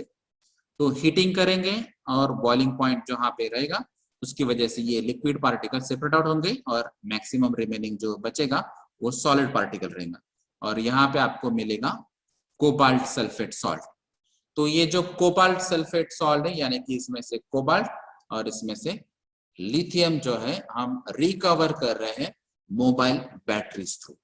तो इसमें अलग अलग हम प्रोसेस करेंगे, जो ये रिकवरी वाली प्रोसेस है। उसके अलावा अगर हम देखेंगे तो कॉपर एक्सट्रैक्शन प्रोसेस भी है। तो ये कॉपर एक्सट्रैक्शन कैसे होता है, जैसे यहाँ पे आपको फ्लो शीट से पता चलता है। तो यहाँ पे जो भी सल्फाइड ओर्स रहेंगे, तो जैसे हमने पहले बात की, तो मैक्सिमम इलेक्ट्रिकल इक्विपमेंट्स में और कुछ इलेक्ट्रॉनिक इक्विपमेंट से आपको कॉपर एलिमेंट मिल जाएगा। जैसे कॉपर वायर्स रहते हैं, कॉपर की वाइंडिंग रहती है, ये अलग अलग जगह आपको कॉपर यूज करना पड़ेगा। तो ये जो भी कॉपर है, अगर ये आप सल्फाइड ओर्स देखेंगे तो ये 0.5 to 2% कॉपर है। तो ये अगर ये ओर्स फ्लोटेशन के लिए हम यूज करते हैं, तो हमने पहले फ्लोटेशन के बारे में बात की थी, यानी कि जो लो डेंसिटी वाले पार्टिकल्स रहेंगे तो यहाँ पे वो फ्लोट करेंगे, और जो हाई डेंसिटी वाले पार्टिकल रहेंगे वो ग्रेविटी की वजह से नीचे जाएंगे। उसके बाद में ये जो पार्टिकल्स आते हैं वो अभी हाई कॉन्सेंट्रेशन कॉपर वाले रहेंगे। तो ये 20 to 30% कॉन्सेंट्रेशन रहेगा कॉपर का, जो पहले फ्लोटेशन के पहले था सिर्फ 0.5 to 2%। अभी ये सेपरेट किया है हमने उसको, कॉपर के अलावा जो भी इम्प्योरिटीज थी उसको सेपरेट किया है। तो प्योर कॉपर मैक्सिमम यहाँ पे आएगा 20 to 30% कॉपर। उसमें हम यूज करेंगे स्मेल्टिंग प्रोसेस। तो स्मेल्टिंग करने के बाद ये कॉपर बन जाएगा 55 to 70% कॉपर। तो ये जो मेट आएगा इसको हम कन्वर्ट करेंगे, और ये जो कन्वर्टिंग प्रोसेस है उसके थ्रू यहाँ पे ब्लिस्टरिंग प्रोसेस भी आएगा। तो ये ब्लिस्टर्स जो आते हैं इसकी वजह से यहाँ पे अभी 98.5% कॉपर बन जाएगा। और फिर हम यूज करेंगे एनोड रिफाइनिंग और कास्टिंग प्रोसेस में, और ये एनोड रिफाइनिंग कास्टिंग प्रोसेस में अगर हम इसका देखेंगे तो कॉपर बन जाएगा 99.5%। और उसके बाद में हम इलेक्ट्रो रिफाइनिंग यूज कर रहे हैं, जो बहुत सारी इंडस्ट्रीज यूज करती है। और उसके बाद में अगर हम देखेंगे तो यहाँ पे कैथोड में 99.9% कॉपर बन जाएगा। तो ये नियर अबाउट 100% प्योरेस्ट कॉपर बनता है, और उसके बाद में हम ये कॉपर का यूटिलाइजेशन कर सकते हैं। तो ये है ओवरऑल कॉपर एक्सट्रैक्शन प्रोसेस। उसके अलावा है कॉलम फ्लोटेशन टेक्नोलॉजी, जो रिसेंट सक्सेस स्टोरी है, जो अभी ऑलरेडी यूटिलाइज किया है और उन्होंने इंस्टॉल भी किया है। तो यहाँ पे कुछ रिसर्च ओरिएंटेड भी आपको अलग अलग टेक्निक्स पे ट्राई करेगा, और यहाँ पे ये एक अलग टेक्नोलॉजी है जिसको हम बोलेंगे कॉलम फ्लोटेशन टेक्नोलॉजी। तो इसमें ऑटोमेटेड कॉलम्स है, 150 टन्स पर डे आप यूज कर सकते हैं। कॉलम जो है इसमें अलग अलग टेस्टिंग है, जैसे कि सल्फाइड ओर से, बिच सैंड से, बॉक्साइट से, लाइमस्टोन से, आयरन ओर से। और ये कमर्शियल टेक्नोलॉजी है जो अलग अलग इंडियन प्लांट्स में यूज कर सकते हैं। स्पेशली अगर हम बात करेंगे GMDC, HZL, HCL, KIOCL and IRE limited, तो ये अलग अलग इंडस्ट्रीज में, प्लांट्स में ये टेक्नोलॉजी यूज हो चुकी है। तो यहाँ पे ये टेक्नोलॉजी में अगर आप देखेंगे तो 150 turns per day flotation column use कर रहे हैं, और यहाँ पे सिलिमेनाइट बेनिफिशिएशन टेक्निक यूज किया है। तो इसमें अगर हम रिसर्च ओरिएंटेड बात करेंगे तो इसमें 2.5 मीटर डाया कॉलम है, स्पार्जर की अरेंजमेंट है, यानी कि एयर स्पार्जर जैसे हम यूज करते हैं, और लार्ज कॉलम्स यहाँ पे है, और यहाँ पे अलग अलग न्यू एप्लीकेशंस भी है, और कुछ रिएजेंट्स भी अलग है। तो इसके डिटेल्स अभी हमने नहीं देखे हैं, लेकिन ऐसे कुछ अलग अलग research based technologies laboratory basis पे या पायलट प्लांट बेसिस पे आपको ट्राई करना चाहिए, और जो भी सक्सेस होता है और उसके बाद में उसका कमर्शियलाइजेशन या फिर स्केल अप डिजाइन आप कर सकते हैं। उसके अलावा दूसरा है जो बिरला कॉपर है। तो ये टेक्निक में क्या होता है, जिसे हम यहाँ पे कॉन्सेंट्रेट देखेंगे, जैसे अलग अलग यूनिट्स यहाँ पे यूज होते हैं, जैसे है ऑटोकुम्पू फ्लैश स्मेल्टर है, बाद में जो सेकंड यूनिट रहता है ऑसमेल्ट, और तीसरा यूनिट होता है मित्सुबिशी कंटिन्यूअस प्रोसेस। तो ये जो बिरला कॉपर है, तो ये एक्चुअली कैसे होता है, यहाँ पे अलग अलग प्रोसेस थ्रू आपको बताया जा रहा है। यहाँ पे ये स्मेल्टिंग कैपेसिटी इसका 50 लाख टन पर एनम है। कॉपर कैथोड्स के अभी 5 लाख टन पर एनम है। कंटिन्यूअस कास्ट कॉपर रॉड्स ये जो 97,200 टन पर एनम है। Sulphuric acid 1.7 million ton per annum. Phosphoric acid 1,80,000 ton per annum. और जो डीएपी एंड कॉम्प्लेक्सेस है वो 4 lakh ton per annum. Gold 50 ton per annum. Silver 150 ton per annum. और यहाँ पे अगर हम प्रोसेस फ्लोशीट की बात करेंगे तो आपको यहाँ पे पता चलेगा कि यहाँ पे ये जो कॉन्सेंट्रेट्स है, ये कॉन्सेंट्रेट यहाँ पे ब्लेंडिंग थ्रू पास होंगे। तो ये ब्लेंडिंग यानी कि मिक्सिंग, तो ये मिक्सिंग होने के बाद यहाँ पे ये फीड तैयार हो जाएगी और ये फीड बाद में स्मेल्टिंग प्रोसेस थ्रू पास हो जाएंगी। स्मेल्टिंग ऑपरेशन होने के बाद यहाँ पे स्लैग क्लीनिंग आ जाएंगी और दूसरा जो है वो गैस क्लीनिंग आ जाएंगी। तो स्लैग जो रहेगा वो स्लैग क्लीन करेंगे और यहाँ पे मैटे तैयार हो जाएगा और उसका जो सेकंड पार्ट है वो ग्रैन्युलेटेड स्लैग आ जाएगा। और अगर दूसरा पार्ट हम देखेंगे तो यहाँ पे जो गैस क्लीनिंग हो रही है, तो यहाँ पे वेस्ट हीट बॉयलर से भी ये गैस यूटिलाइज हो सकता है। और इसका अगर यूटिलाइजेशन हम करेंगे तो यहाँ पे सैप डैप और बाद में H2SO4 और डैप सेपरेट आउट हो सकता है। अगर ये स्मेल्टिंग के बाद हम देखेंगे तो ये एक पार्ट है जहाँ पे कन्वर्टिंग हम यूज कर सकते हैं, ग्लिस्टरिंग यूज कर सकते हैं, फायर रिफाइनिंग यूज कर सकते हैं, बाद में एनोड यूज कर सकते हैं, इलेक्ट्रोलिफाइनिंग जो हमने पहले ही बात की थी ये यूज करेंगे और उसके बाद में कैथोड। तो हमने ये कैथोड कॉपर के बारे में जो बात की थी, तो ये कॉपर की कंटिन्यूअस जो कॉमन प्रोसेस है वो सेम यहाँ पे प्रोसेस है। उसके अलावा यहाँ पे जो पीएमआर प्लांट अलग है और साउथ वायर कास्टर अलग है और यहाँ पे वायर रॉड्स सेपरेट आउट हो जाएंगे और यहाँ पे सेलेनियम या एजी एयू यानी कि गोल्ड या प्लैटिनम भी यहाँ पे सेपरेट आउट हो सकते हैं। तो ये कॉपर कैथोड भी है और अलग अलग यहाँ पे एलिमेंट जो है आप सेपरेट आउट भी कर सकते हैं। तो ये जनरलाइज फ्लो शीट है जो है बिरला कॉपर के बारे में। इसके बाद अगर आप इसके डिटेल्स देखेंगे, जैसे हम ये बात कर रहे थे वहां पे 3 मेजर यूनिट है, उसमें से ये पहला यूनिट है कॉपर जो है बिरला कॉपर का, तो वो है ऑटोकम्पो फ्लैश स्मेल्टिंग। तो इसमें अगर आप ये डायमेंशंस देखेंगे आपको पता चलेगा कि ये कितनी बड़ी फ्लैश स्मेल्टिंग प्रोसेस है। जो इसकी हाइट है 6 मीटर और इसका डायमीटर 3.6 मीटर है। सेटलिंग का अगर आप सेटलर का हाइट देखेंगे तो 1.9 मीटर, लेंथ 17.7 मीटर है और उसका विड्थ 5.4 मीटर और अपटेक आईडी जो है वो 2.7 मीटर। तो ये साइज अगर आपको पता चल रहा है तो ये इतना मीटर्स तक लेंथ है उसका, इतना हाइट है और इसका डायमीटर भी इतना है। तो ये बहुत बड़ा फ्लैश स्मेल्टिंग यूनिट है जो ये प्रोसेस में यूज होता है। तो इसमें मेजर जो पॉइंट्स है, ये हाई डस्ट रेट पे काम कर सकता है, इसका ऑपरेटिंग कॉस्ट भी लो है, ये बहुत जगह एम्प्लॉय टेक्नोलॉजी ऑलरेडी यूज हो चुकी है, प्रूव हो चुकी है और यहाँ पे हाई ऑक्सीजन यूटिलाइजेशन। तो हाई ऑक्सीजन यूटिलाइजेशन का मतलब क्या होता है कि जो भी कंबशन प्रोसेस होगी, क्योंकि हम यहाँ पे कंबशन प्रोसेस यूज कर रहे हैं, तो यहाँ पे जितना ज्यादा ऑक्सीजन रहेगा उस हिसाब से यहाँ पे कंप्लीट कंबशन प्रोसेस जो हम बोलेंगे यानी कि कार्बन डाइऑक्साइड जनरेशन होगा इंस्टेड ऑफ कार्बन मोनोऑक्साइड या अदर इम्प्योरिटीज। तो ये कंप्लीट ऑक्सीडेशन के लिए आपको हेल्प भी करता है। उसके अलावा जो सेकंड यूनिट हमने बताया था यहाँ पे है मित्सुबिशी। तो ये मित्सुबिशी प्रोसेस जो है, इसमें अगर हम बात करेंगे तो ये 2005 में कमीशन किया गया था और इसका जो कैपेसिटी था वो 2,50,000 टन पर एनम। ये हाई स्पीड रिएक्शंस पे काम कर रहा है और इसमें जो फर्नेस यूज होती है वो अच्छी रिकवरी देती है, यानी कि जो भी यहाँ पे आपको कॉपर मिल रहा है वो ज्यादा से ज्यादा कॉपर मिलेगा और यहाँ पे ऑक्सीजन सप्लाई भी ज्यादा हो रहा है, कंप्लीट कंबशन प्रोसेस भी हो रहा है, इसकी वजह से इसकी इफिशियंसी भी अच्छी मिल रही है।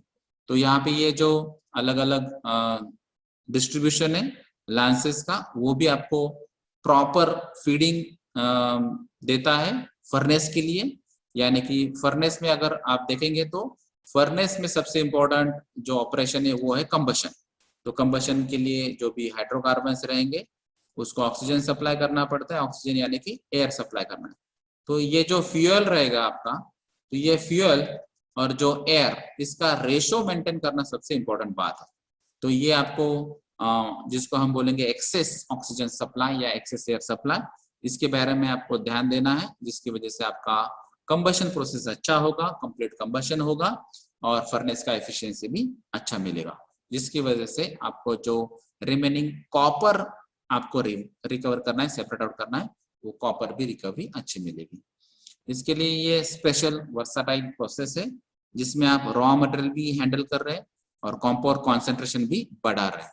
तो ये कॉपर कॉन्सेंट्रेशन भी आप जैसे आप यहाँ पे देखते हैं, तो ये डायग्राम में आपको पता चल रहा है, ये एक्चुअली बॉयलर है, ये फर्नेस है। तो हमने पहले ही बताया कि आपको यहाँ पे कंबशन प्रोसेस होगी और कंबशन के बाद में ये स्लैग सेपरेट आउट होगा और ये कॉपर सेपरेट आउट होगा। तो यहाँ पे अगर हम देखेंगे तो यहाँ पे कॉन्सेंट्रेशन 26 to 28% ही कॉपर है, ऑक्सीजन सप्लाई 56% है, सिलिका, स्लैग और कोल यहाँ पे यूज कर रहे हैं। और उसके बाद में ये मैटर सेपरेट हो रहा है, स्लैग सेपरेट हो रहा है। उसके बाद में ये हम देखेंगे तो कॉपर का परसेंटेज बढ़ गया, उसके बाद में ये 90%, 98% हो गया और ये एनोड फर्नेस के बाद ये 99.9% हो गया। तो ये मित्सुबिशी प्रोसेस की डिटेल्स है। उसके अलावा जो थर्ड यूनिट की बात की थी हमने, वो थर्ड यूनिट था ऑसोमेल्ट या ईसा स्मेल्टर्स। तो ये यहाँ पे जो स्मेल्टिंग प्रोसेस, ये स्मेल्टिंग प्रोसेस से इक्विपमेंट्स थ्रू होती है और इसका जो मेन कैरेक्टरिस्टिक्स है वो है कैपिटल इन्वेस्टमेंट कम है, इसकी ऑपरेटिंग कॉस्ट भी कम है और ये मैक्सिमम ऑटोमेशन इसका हो सकता है, इसीलिए ऑटोमेटिक कंट्रोल भी होगा, जिसकी वजह से यहाँ पे जो टेम्परेचर पैरामीटर है, जो ऑक्सीजन सप्लाई पैरामीटर्स है या फिर जो फ्लू गैसेस के पैरामीटर्स है, ये सब कंट्रोल इजीली हो सकते हैं। इसका प्रोडक्टिविटी हायर साइड में है और इसका जो लांस प्रोसेस ये सबमर्ज्ड है। तो ये जो आपको अंडरग्राउंड भी आप ये काम कर सकते हैं। तो ये अलग अलग 3 यूनिट थे, ये जो हमने बात की थी बिरला कॉपर के बारे में। उसके अलावा ये है कॉपर स्मेल्टिंग जो प्रोसेस हमने बताई थी। तो इसके लिए अलग अलग बाय प्रोडक्ट्स क्या रहते हैं, तो हमने पहले ही बताया था कि ये जो वैल्यूएबल प्रोडक्ट्स के लिए आपको स्मेल्टिंग प्रोसेस यूज करना पड़ती है, उसमें से हम कॉपर स्मेल्टिंग की बात कर रहे हैं। तो उसमें सल्फ्यूरिक एसिड्स, मेटल्स, उसमें भी मेटल में अगर बात करेंगे हम गोल्ड, सिल्वर, कोबाल्ट, मोलिब्डेनम यानी कि यमो, ये सब सेलेनियम, टेलेरियम, प्लेटिनम, ये अलग अलग मेटल्स भी आपको सेपरेट आउट करना है। उसमें कुछ कैटलिस्ट भी रह सकते हैं जैसे कि निकल या प्लैटिनम। फिर इसमें अगर आपको जो स्मेल्टिंग प्रोसेस हम यूज करें, जो बाय प्रोडक्ट्स तैयार हो रहे हैं, तो अभी सभी इंडस्ट्रीज में ये मेन ऑब्जेक्टिव रहता है कि आपको कम से कम बाय प्रोडक्ट्स रहने चाहिए और मेजर प्रोडक्ट्स आपका हायर साइड में आना चाहिए। तो इसमें ये करने के लिए आपको चैलेंजेस क्या है, तो आपके लिए चैलेंजेस है कि जो भी ओर या कॉन्सेंट्रेट है ये कम से कम रहे, या फिर जो मेन प्रोसेसिंग टेक्निक है इसमें से एक्सट्रैक्शन अच्छा होना चाहिए, इफिशियंसी अच्छी होनी चाहिए। इसमें जो कोर बिजनेस है वो आउटसाइड का कोर बिजनेस जो है वो मेन रहना चाहिए। और जो टेक्नोलॉजी अभी हम यूज कर रहे हैं वो बहुत प्रूवन टेक्नोलॉजी नहीं है, इसीलिए यहाँ पे लेटेस्ट और सोफिस्टिकेटेड टेक्नोलॉजी यहाँ पे अवेलेबल नहीं है। उसके अलावा जो एक्सट्रैक्शन प्रोसेस है, ये जो हम एक्सट्रैक्टेंट यूज करते हैं या जो केमिकल्स यूज करते हैं, जो सॉल्वेंट यूज करते हैं, उसकी वजह से ये कॉस्टिंग भी इसके एक्सट्रैक्शन की बढ़ती है। और उसके बाद में एक्सट्रैक्शन के बाद में भी जो सोल्यूशन आता है उसको भी सेपरेट आउट करना पड़ता है। इसकी वजह से एक्सट्रैक्शन प्रोसेस जो है इकोनॉमिक नहीं है। तो ये अलग अलग चैलेंजेस है बाय प्रोडक्ट्स में जो स्मेल्टिंग प्रोसेस में आते हैं। तो उसमें से मेजर एलिमेंट जो है, मेन एलिमेंट वो है कॉपर। उसके अलावा ये अलग अलग एलिमेंट्स है, को एलिमेंट जिसको हम बोलेंगे, ये बाय प्रोडक्ट्स आते हैं। और ये दूसरे को एलिमेंट्स है, ये है लिमिटेड, जो नो प्रोडक्शन फैसिलिटी एग्जिस्ट में आते हैं। और ये जो दूसरे एलिमेंट्स है ये एज अ एफ्लुएंट काम करेंगे, इसके बाद में इसमें ट्रीटमेंट ही आपको काम करना पड़ेगा। तो ये कॉपर ही मेन एलिमेंट चाहिए और इसका जो परसेंटेज है, जो क्वांटिटी वो कम होना चाहिए, इसके लिए आपको काम करना पड़ेगा। तो इसमें भी अलग अलग जो कन्वेंशनल टेक्निक्स है, कुछ रिसर्च भी चल रहा है और कुछ लेटेस्ट टेक्नोलॉजी भी आप यूज कर सकते हैं। तो इसमें बाय प्रोडक्ट रिकवरी प्रोसेस के बारे में जो हम बात कर रहे थे, तो ये अलग अलग प्रोसेस हम यूज कर सकते हैं। उसमें ये आपको जो प्रोसेस फ्लो चार्ट है, इससे आपको पता चलेगा कि अलग अलग प्रोसेसेस क्या यूज कर सकते हैं। जैसे कि यहाँ पे बताया गया कि ऑक्सीजन हम सप्लाई कर रहे हैं ऑटोक्लेव या लीचिंग प्रोसेस के लिए, जो है H2SO4 70% के साथ। तो ऑक्सीजन सप्लाई करना है और H2SO4 भी सप्लाई करना है। तो यहाँ पे ये ऑटोक्लेव इक्विपमेंट है, यानी कि प्रेशराइज्ड रहेगा, हाई टेम्परेचर पे भी हो सकता है, ऑक्सीजन सप्लाई भी हम कर सकते हैं, और यहाँ पे लीचिंग मेथड भी हम यूज कर रहे हैं। तो यहाँ पे ये एनोड स्लाइम हम यूज कर रहे हैं एज अ फीड, और उसके बाद में लीचिंग प्रोसेस जो होती है ऑटोक्लेव में, उसके बाद में ये एलिमेंट्स सेपरेट हो जाएंगे, जैसे कि यहाँ पे Fe और He सेपरेट हुआ है। और इसके अगर हम प्रेसिपिटेशन टेक्निक यूज करेंगे, तो प्रेसिपिटेशन टेक्निक के लिए आपको SO2 सप्लाई करना पड़ेगा, और SO2 सप्लाई करने के बाद प्रेसिपिटेशन हो जाएगा, और उसमें फिर अगर आप देखेंगे तो नेक्स्ट स्टेज में टेलेरियम सीमेंटेशन भी आप कर सकते हैं। उसके लिए आपको कॉपर स्क्रैप भी यूज करना पड़ेगा। तो ये टेलेरियम सीमेंटेशन अगर होता है तो इसमें कॉपर टेलेराइट ये अलग बन जाएगा, और जो फिल्ट्रेट आता है यहाँ पे इलेक्ट्रोलाइट ब्लीड भी आ जाएगा। उसके अलावा जो SO2 है, यहाँ पे हम सेलेनियम रिडक्शन के लिए भी यूज कर सकते हैं, और अगर इसका सेलेनियम का फर्नेस से हम रिडक्शन करेंगे तो इसमें और एक प्रोसेस है जो है डिस्टिलेशन। तो डिस्टिलेशन ये actually liquid liquid component separation process है, जिसमें आपको हीट भी यूज करना पड़ेगा और बॉइलिंग पॉइंट बेसिस पे सेपरेट आउट करना पड़ेगा। तो यहाँ पे रॉ सेलेनियम सेपरेट हो सकता है, और जो रिमेनिंग एलिमेंट्स है उसके लिए आपको अलग अलग कन्वर्टर भी यूज करना पड़ता है। जैसे कि यहाँ पे अभी ये ट्रॉफ कन्वर्टर है, उसमें हमने ऑक्सीजन सप्लाई किया है, ब्यूटेन सप्लाई किया है, और इसमें भी जो डस्ट आएंगे या मेटल की डस्ट आएंगे उसमें हम बैक फिल्टर यूज करेंगे, और ये बैक फिल्टर थ्रू आपको जो जो गैसेस आएंगे ये सेपरेट आउट करेंगे, और जो फ्यू डस्ट आएंगे वो फ्लू डस्ट भी आपको सेपरेट आउट कर सकते हैं। उसके बाद में हम नाइट्रिक एसिड का यूज करके आपको Ag यानी कि सिल्वर इलेक्ट्रोलाइसिस भी कर सकते हैं। तो जैसे अभी ये ट्रॉफ कन्वर्टर से जो पार्ट आता है कास्टिंग थ्रू अगर यहाँ पे आएगा, तो यहाँ पे नाइट्रिक एसिड का यूज करके हम इलेक्ट्रोलाइसिस प्रोसेस भी कर सकते हैं, और उसके बाद में ये स्मेल्टिंग और ग्रेनुलेशन प्रोसेस थ्रू सिल्वर जो है ग्रेन्यूल सेपरेट आउट कर सकते हैं। उसके अलावा जो इलेक्ट्रोलाइसिस थ्रू गोल्ड मड यहाँ पे सेपरेट हो जाएगा, और उसके बाद में हम एफिनेशन प्रोसेस यूज कर सकते हैं, जिसके लिए आपको सल्फ्यूरिक एसिड यूज करना पड़ेगा, और उसके बाद में ये जो कॉपर पाउडर है इसका यूज करके आप सिल्वर यानी कि Ag सीमेंटेशन कर सकते हैं, और यहाँ पे एज बेयरिंग कॉन्सेंट्रेट आएगा। उसके बाद में जो एफिनेशन की वजह से गोल्ड सैंड बनेगी यहाँ पे, उसके बाद में फिर हम लीचिंग प्रोसेस यूज करेंगे, और ये लीचिंग के लिए आपको H2O2 यानी कि हाइड्रोजन पेरोक्साइड और उसके बाद हाइड्रोक्लोरिक एसिड यूज करना पड़ेगा, और ये गोल्ड प्रेसिपिटेट्स यहाँ पे बनेंगे HCl की वजह से, और यहाँ पे PGM प्रेसिपिटेशन हो जाएगा, और फिर आपको मिलेगा प्लैटिनम कैडमियम कॉन्सेंट्रेट। तो ये बहुत सारे अलग अलग processes, chemical processes, unit operations या केमिकल प्रोसेसेस आपको यूज करना पड़ेगा, अलग अलग एसिड्स यूज करना पड़ेंगे, और ये हर एक प्रॉपर्टी आपको मालूम चाहिए, उस हिसाब से ही आपको ये बाय प्रोडक्ट रिकवरी प्रोसेस आप एडॉप्ट कर सकते हैं।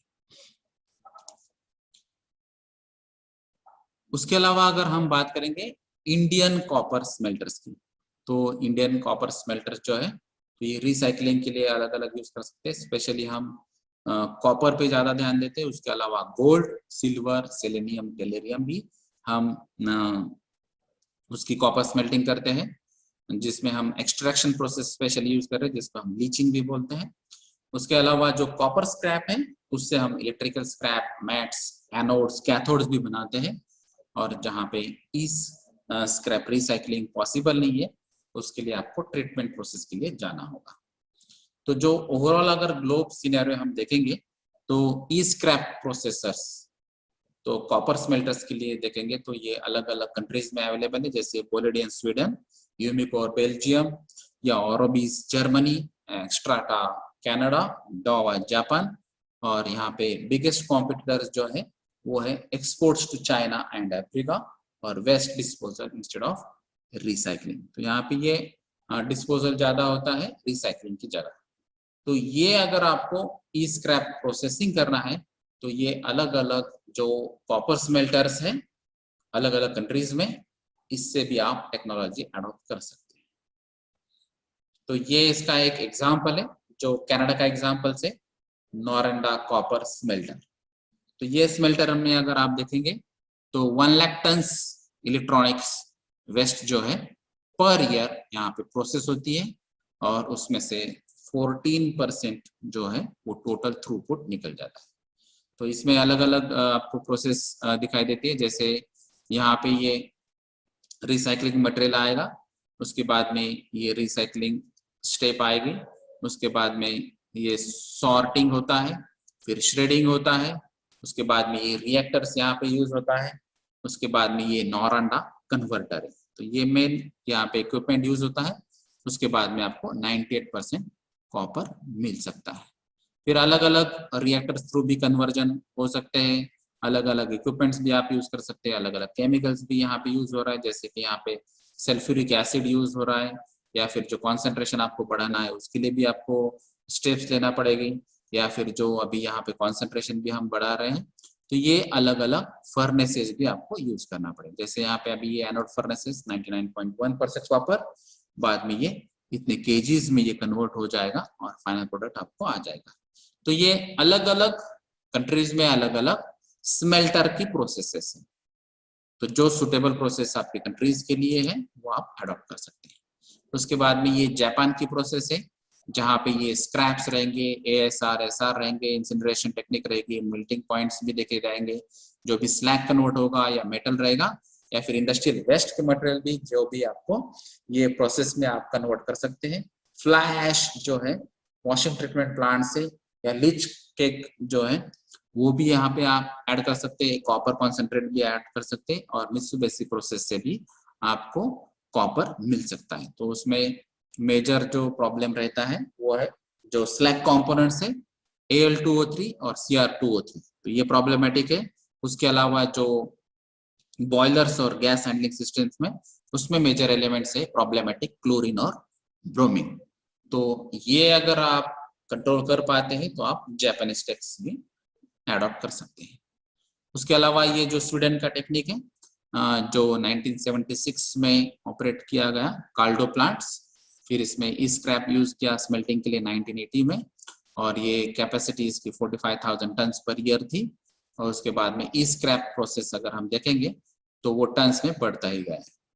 तो उसके अगर न्यू प्लांट्स के बारे में हम बात करेंगे तो 45,000 पहले था, उसके बाद में इसका कैपेसिटी बढ़ के 1,20,000 टन्स पर एनम बन गया। तो ये ग्राफ से भी आपको पता चलता है।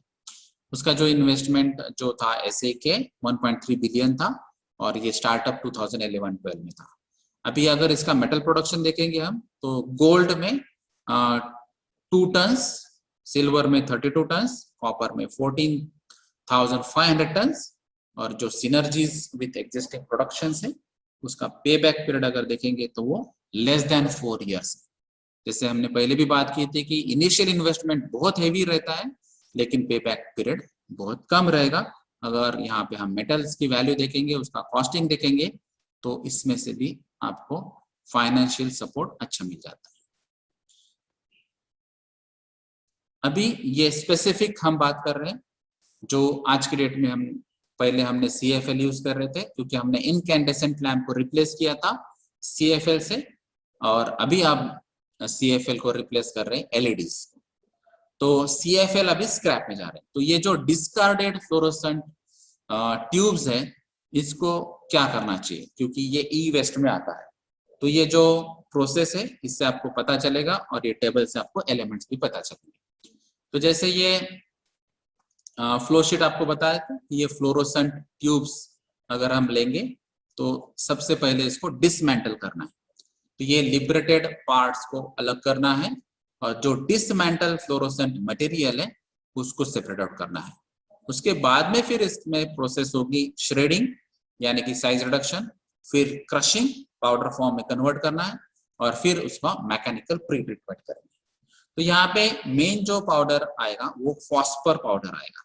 तो ये फॉस्फर पाउडर अगर हम देखेंगे तो इसमें एलिमेंट्स क्या क्या रहते हैं, तो इसमें रहता है येटेरियम यानी कि 21.67%, जो लैंथेनम रहता है 7.1%, जो टर्बियम है 2.6%, यूरोपियम 1.61% और जो रिमेनिंग परसेंटेज उसमें रहता है फॉस्फर, कैल्शियम, बेरिलियम, एल्यूमिनियम, सेरिलियम एक्सेट्रा।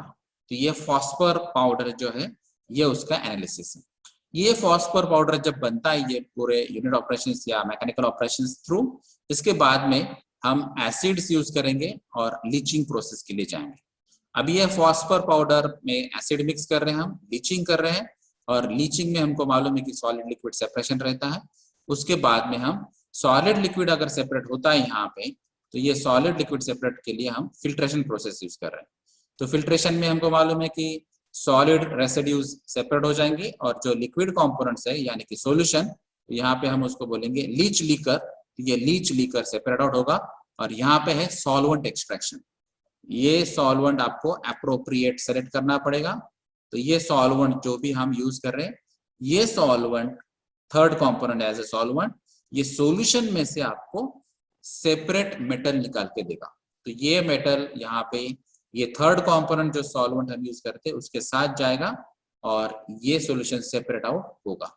और जो पहले से ही जो सॉल्वेंट हम यूज कर रहे हैं जो सॉल्यूशन में है ये लीकर में है, वो सेपरेट आउट अलग से होगा। तो इसको हम नॉर्मली फीड सॉल्वेंट बोलते हैं। तो ये फीड सॉल्वेंट अलग हो जाएगा और ये जो थर्ड कंपोनेंट जिसको हम सॉल्वेंट यानी कि ब्रेकर बोलते हैं, ये सॉल्यूशन में आ जाएगा। तो ये मेटल आप अभी ये सॉल्यूशन में पा सकते हैं और ये प्योर मेटल आपको सेपरेट आउट कर सकते हैं। उसके लिए वापस से आपको अलग सेपरेशन प्रोसेस यूज करना पड़ेगी। तो ये है recovery process discarded fluorescent tube के लिए। इसमें अगर आप बात करेंगे तो सेल फोन्स, तो ये एक मेजर प्रॉब्लम है जो बढ़ता जा रहा है, उसका परसेंटेज और स्पीड भी ज्यादा है। तो सेल फोन की जो बैटरीज है, जहां पे हमने देखा है कि अभी सेल फोन की जो बैटरीज पहले थी उसकी वजह से एक्सीडेंट्स भी बहुत सारे हो चुके हैं, उसकी एफिशिएंसी भी कम है, इसकी वजह से बैटरीज वेस्ट ज्यादा जनरेट हो रही है। तो अभी ये बैटरीज जो स्पेशली सेल फोन की बात कर रहे हैं हम, तो ये लिथियम आयन बैटरीज रहती है। तो इसका हम क्या कर सकते हैं, तो इसके लिए ये प्रोसेस है जहाँ पे ये इसको हम पहले जो बैटरीज है उसको डिस्चार्ज करेंगे, फिर सेफ्टी पॉइंट ऑफ व्यू इसका जो मैनुअल है वो हैंडल करेंगे। उसके बाद में जो डिसमेंटलिंग प्रोसेस है वो डिसमेंटलिंग करेंगे और डिसमेंटलिंग के आपको स्टील केस और प्लास्टिक रिसाइकलिंग वाले जो है वो आइटम्स अलग करना है। जो रिकवरेबल मेटल्स है उसको सेपरेट आउट करना है, जो इलेक्ट्रोड मटेरियल है उसको अलग करना है, यानी कि यहाँ पे कार्बन या ग्राफाइट ऐसे कुछ इलेक्ट्रोड मटेरियल रहते हैं वो सेपरेट आउट करना है। तो डिसमेंटलिंग में ये अलग अलग मेटल्स रहेंगे। उसके अलावा जो अभी इलेक्ट्रोड मटेरियल है इसमें स्पेशली हम एनोड और कैथोड की बात करते हैं, क्योंकि एनोड और कैथोड ही रहते हैं इसमें, जो हम पॉजिटिव और निगेटिव जिसको जनरली कहते हैं। तो ये एनोड और कैथोड आप सेपरेट आउट करेंगे और जो रिसाइक्लेबल पॉलीमर है उसको ये सेपरेट आउट करेंगे। तो इलेक्ट्रोड मटेरियल्स में एनोड सेपरेट, कैथोड सेपरेट और पॉलीमर सेपरेट। अगर हम एनोड की बात करेंगे तो एनोड पे अगर आप कोई फिजिकल या केमिकल ट्रीटमेंट यूज करते हैं उसमें जो अलग अलग अवेलेबल है, उससे आपको ग्राफाइट आप सेपरेट आउट कर सकते हैं और कॉपर सेपरेट आउट कर सकते हैं। तो ये जनरली हम ग्राफाइट जो एनोड और कैथोड के लिए यूज करते हैं as a material for as a electrode material. तो ये ग्राफाइट सेपरेट हो जाएगा और कॉपर भी आप सेपरेट आउट कर सकते हैं। उसके अलावा जो कैथोड है, ये कैथोड पे भी आप केमिकल प्रोसेस यूज कर सकते हैं, लीचिंग प्रोसेस यूज कर सकते हैं और फिल्ट्रेशन प्रोसेस यूज करेंगे। उसके बाद में एल्यूमिनियम रिकवर हो जाएगा और जो कोबाल्ट है वो कोबाल्ट भी पाउडर फॉर्म में रिकवर हो जाएगा रिडक्शन प्रोसेस थ्रू। तो ये है स्पेंट सेल फोन जो है उसकी बैटरीज में अलग अलग कंपोनेंट्स की रिकवरी, जिसमें हमने बात की aluminium recovery, cobalt recovery, graphite recovery और कॉपर की रिकवरी। उसके अलावा जो है लैपटॉप की बैटरीज, पहले हमने सेल फोन की बैटरीज के बारे में बात किया था। अभी जो लैपटॉप की बैटरीज है, ये भी बैटरीज अभी बहुत ज्यादा चेंज हो रही है। तो यहाँ पर भी लिथियम आयन की जो बैटरीज है, तो इसको भी पहले हमको डिस्चार्ज करना है, सेफ प्रैक्टिसेस एडॉप्ट करनी है, उसका मैनुअल हैंडल करना है और फिर उसको डिसमेंटल करना है। ये डिसमेंटलिंग के बाद भी similar steel cases, plastic recycling अलग, जो कनेक्ट से है वो रिकवरी ऑफ मेटल्स के लिए अलग, और इलेक्ट्रोड जो मटेरियल है वो भी अलग से। फिर इसमें भी वापस से एनोड और कैथोड और पॉलीमर सेपरेट आउट हो जाएंगे, और ये एनोड के लिए फिजिकल केमिकल प्रोसेस हो जाएगी। उसमें भी आपको ग्राफाइट कॉपर सेपरेट आउट करना है, और यहाँ पर भी कैथोड के लिए भी same chemical process, filtration process, solutions और सॉलिड होंगे, और यहाँ पर भी आपको एल्यूमिनियम और कोबाल्ट मिल जाएंगे। तो आपके लिए overall process methodology near about same है, और ये बैटरीज के लिए आप एडॉप्ट कर सकते हैं। तो इसमें से भी आप अलग अलग कंपोनेंट रिकवर कर सकते हैं। इसके अलावा जो हमने रिकवर वाले जो आइटम बताए हैं, इसमें हमने बात की थी कोबाल्ट की, जो मेटल फेरोमैग्नेटिक प्रॉपर्टी रखता है मेजॉरिटी में। बाद में है कोबाल्ट क्लोराइड भी उससे बन सकता है, कोबाल्ट कार्बोनेट भी बन सकता है, कोबाल्ट नाइट्रेट भी बन सकता है। इसके अलग अलग वैल्यूएबल एप्लीकेशंस है, तो ये इसीलिए कोबाल्ट रिकवरी सबसे ज्यादा इंपॉर्टेंट भी है। तो ये बैटरी से भी आप कोबाल्ट रिकवर कर सकते हैं। तो ये बहुत सारी हमने प्रोसेस मेथोडोलॉजीज डिस्कस की, जिसमें आपको ई वेस्ट रिसाइकलिंग करना है या फिर कंपोनेंट्स की रिकवरी करना है। Thank you.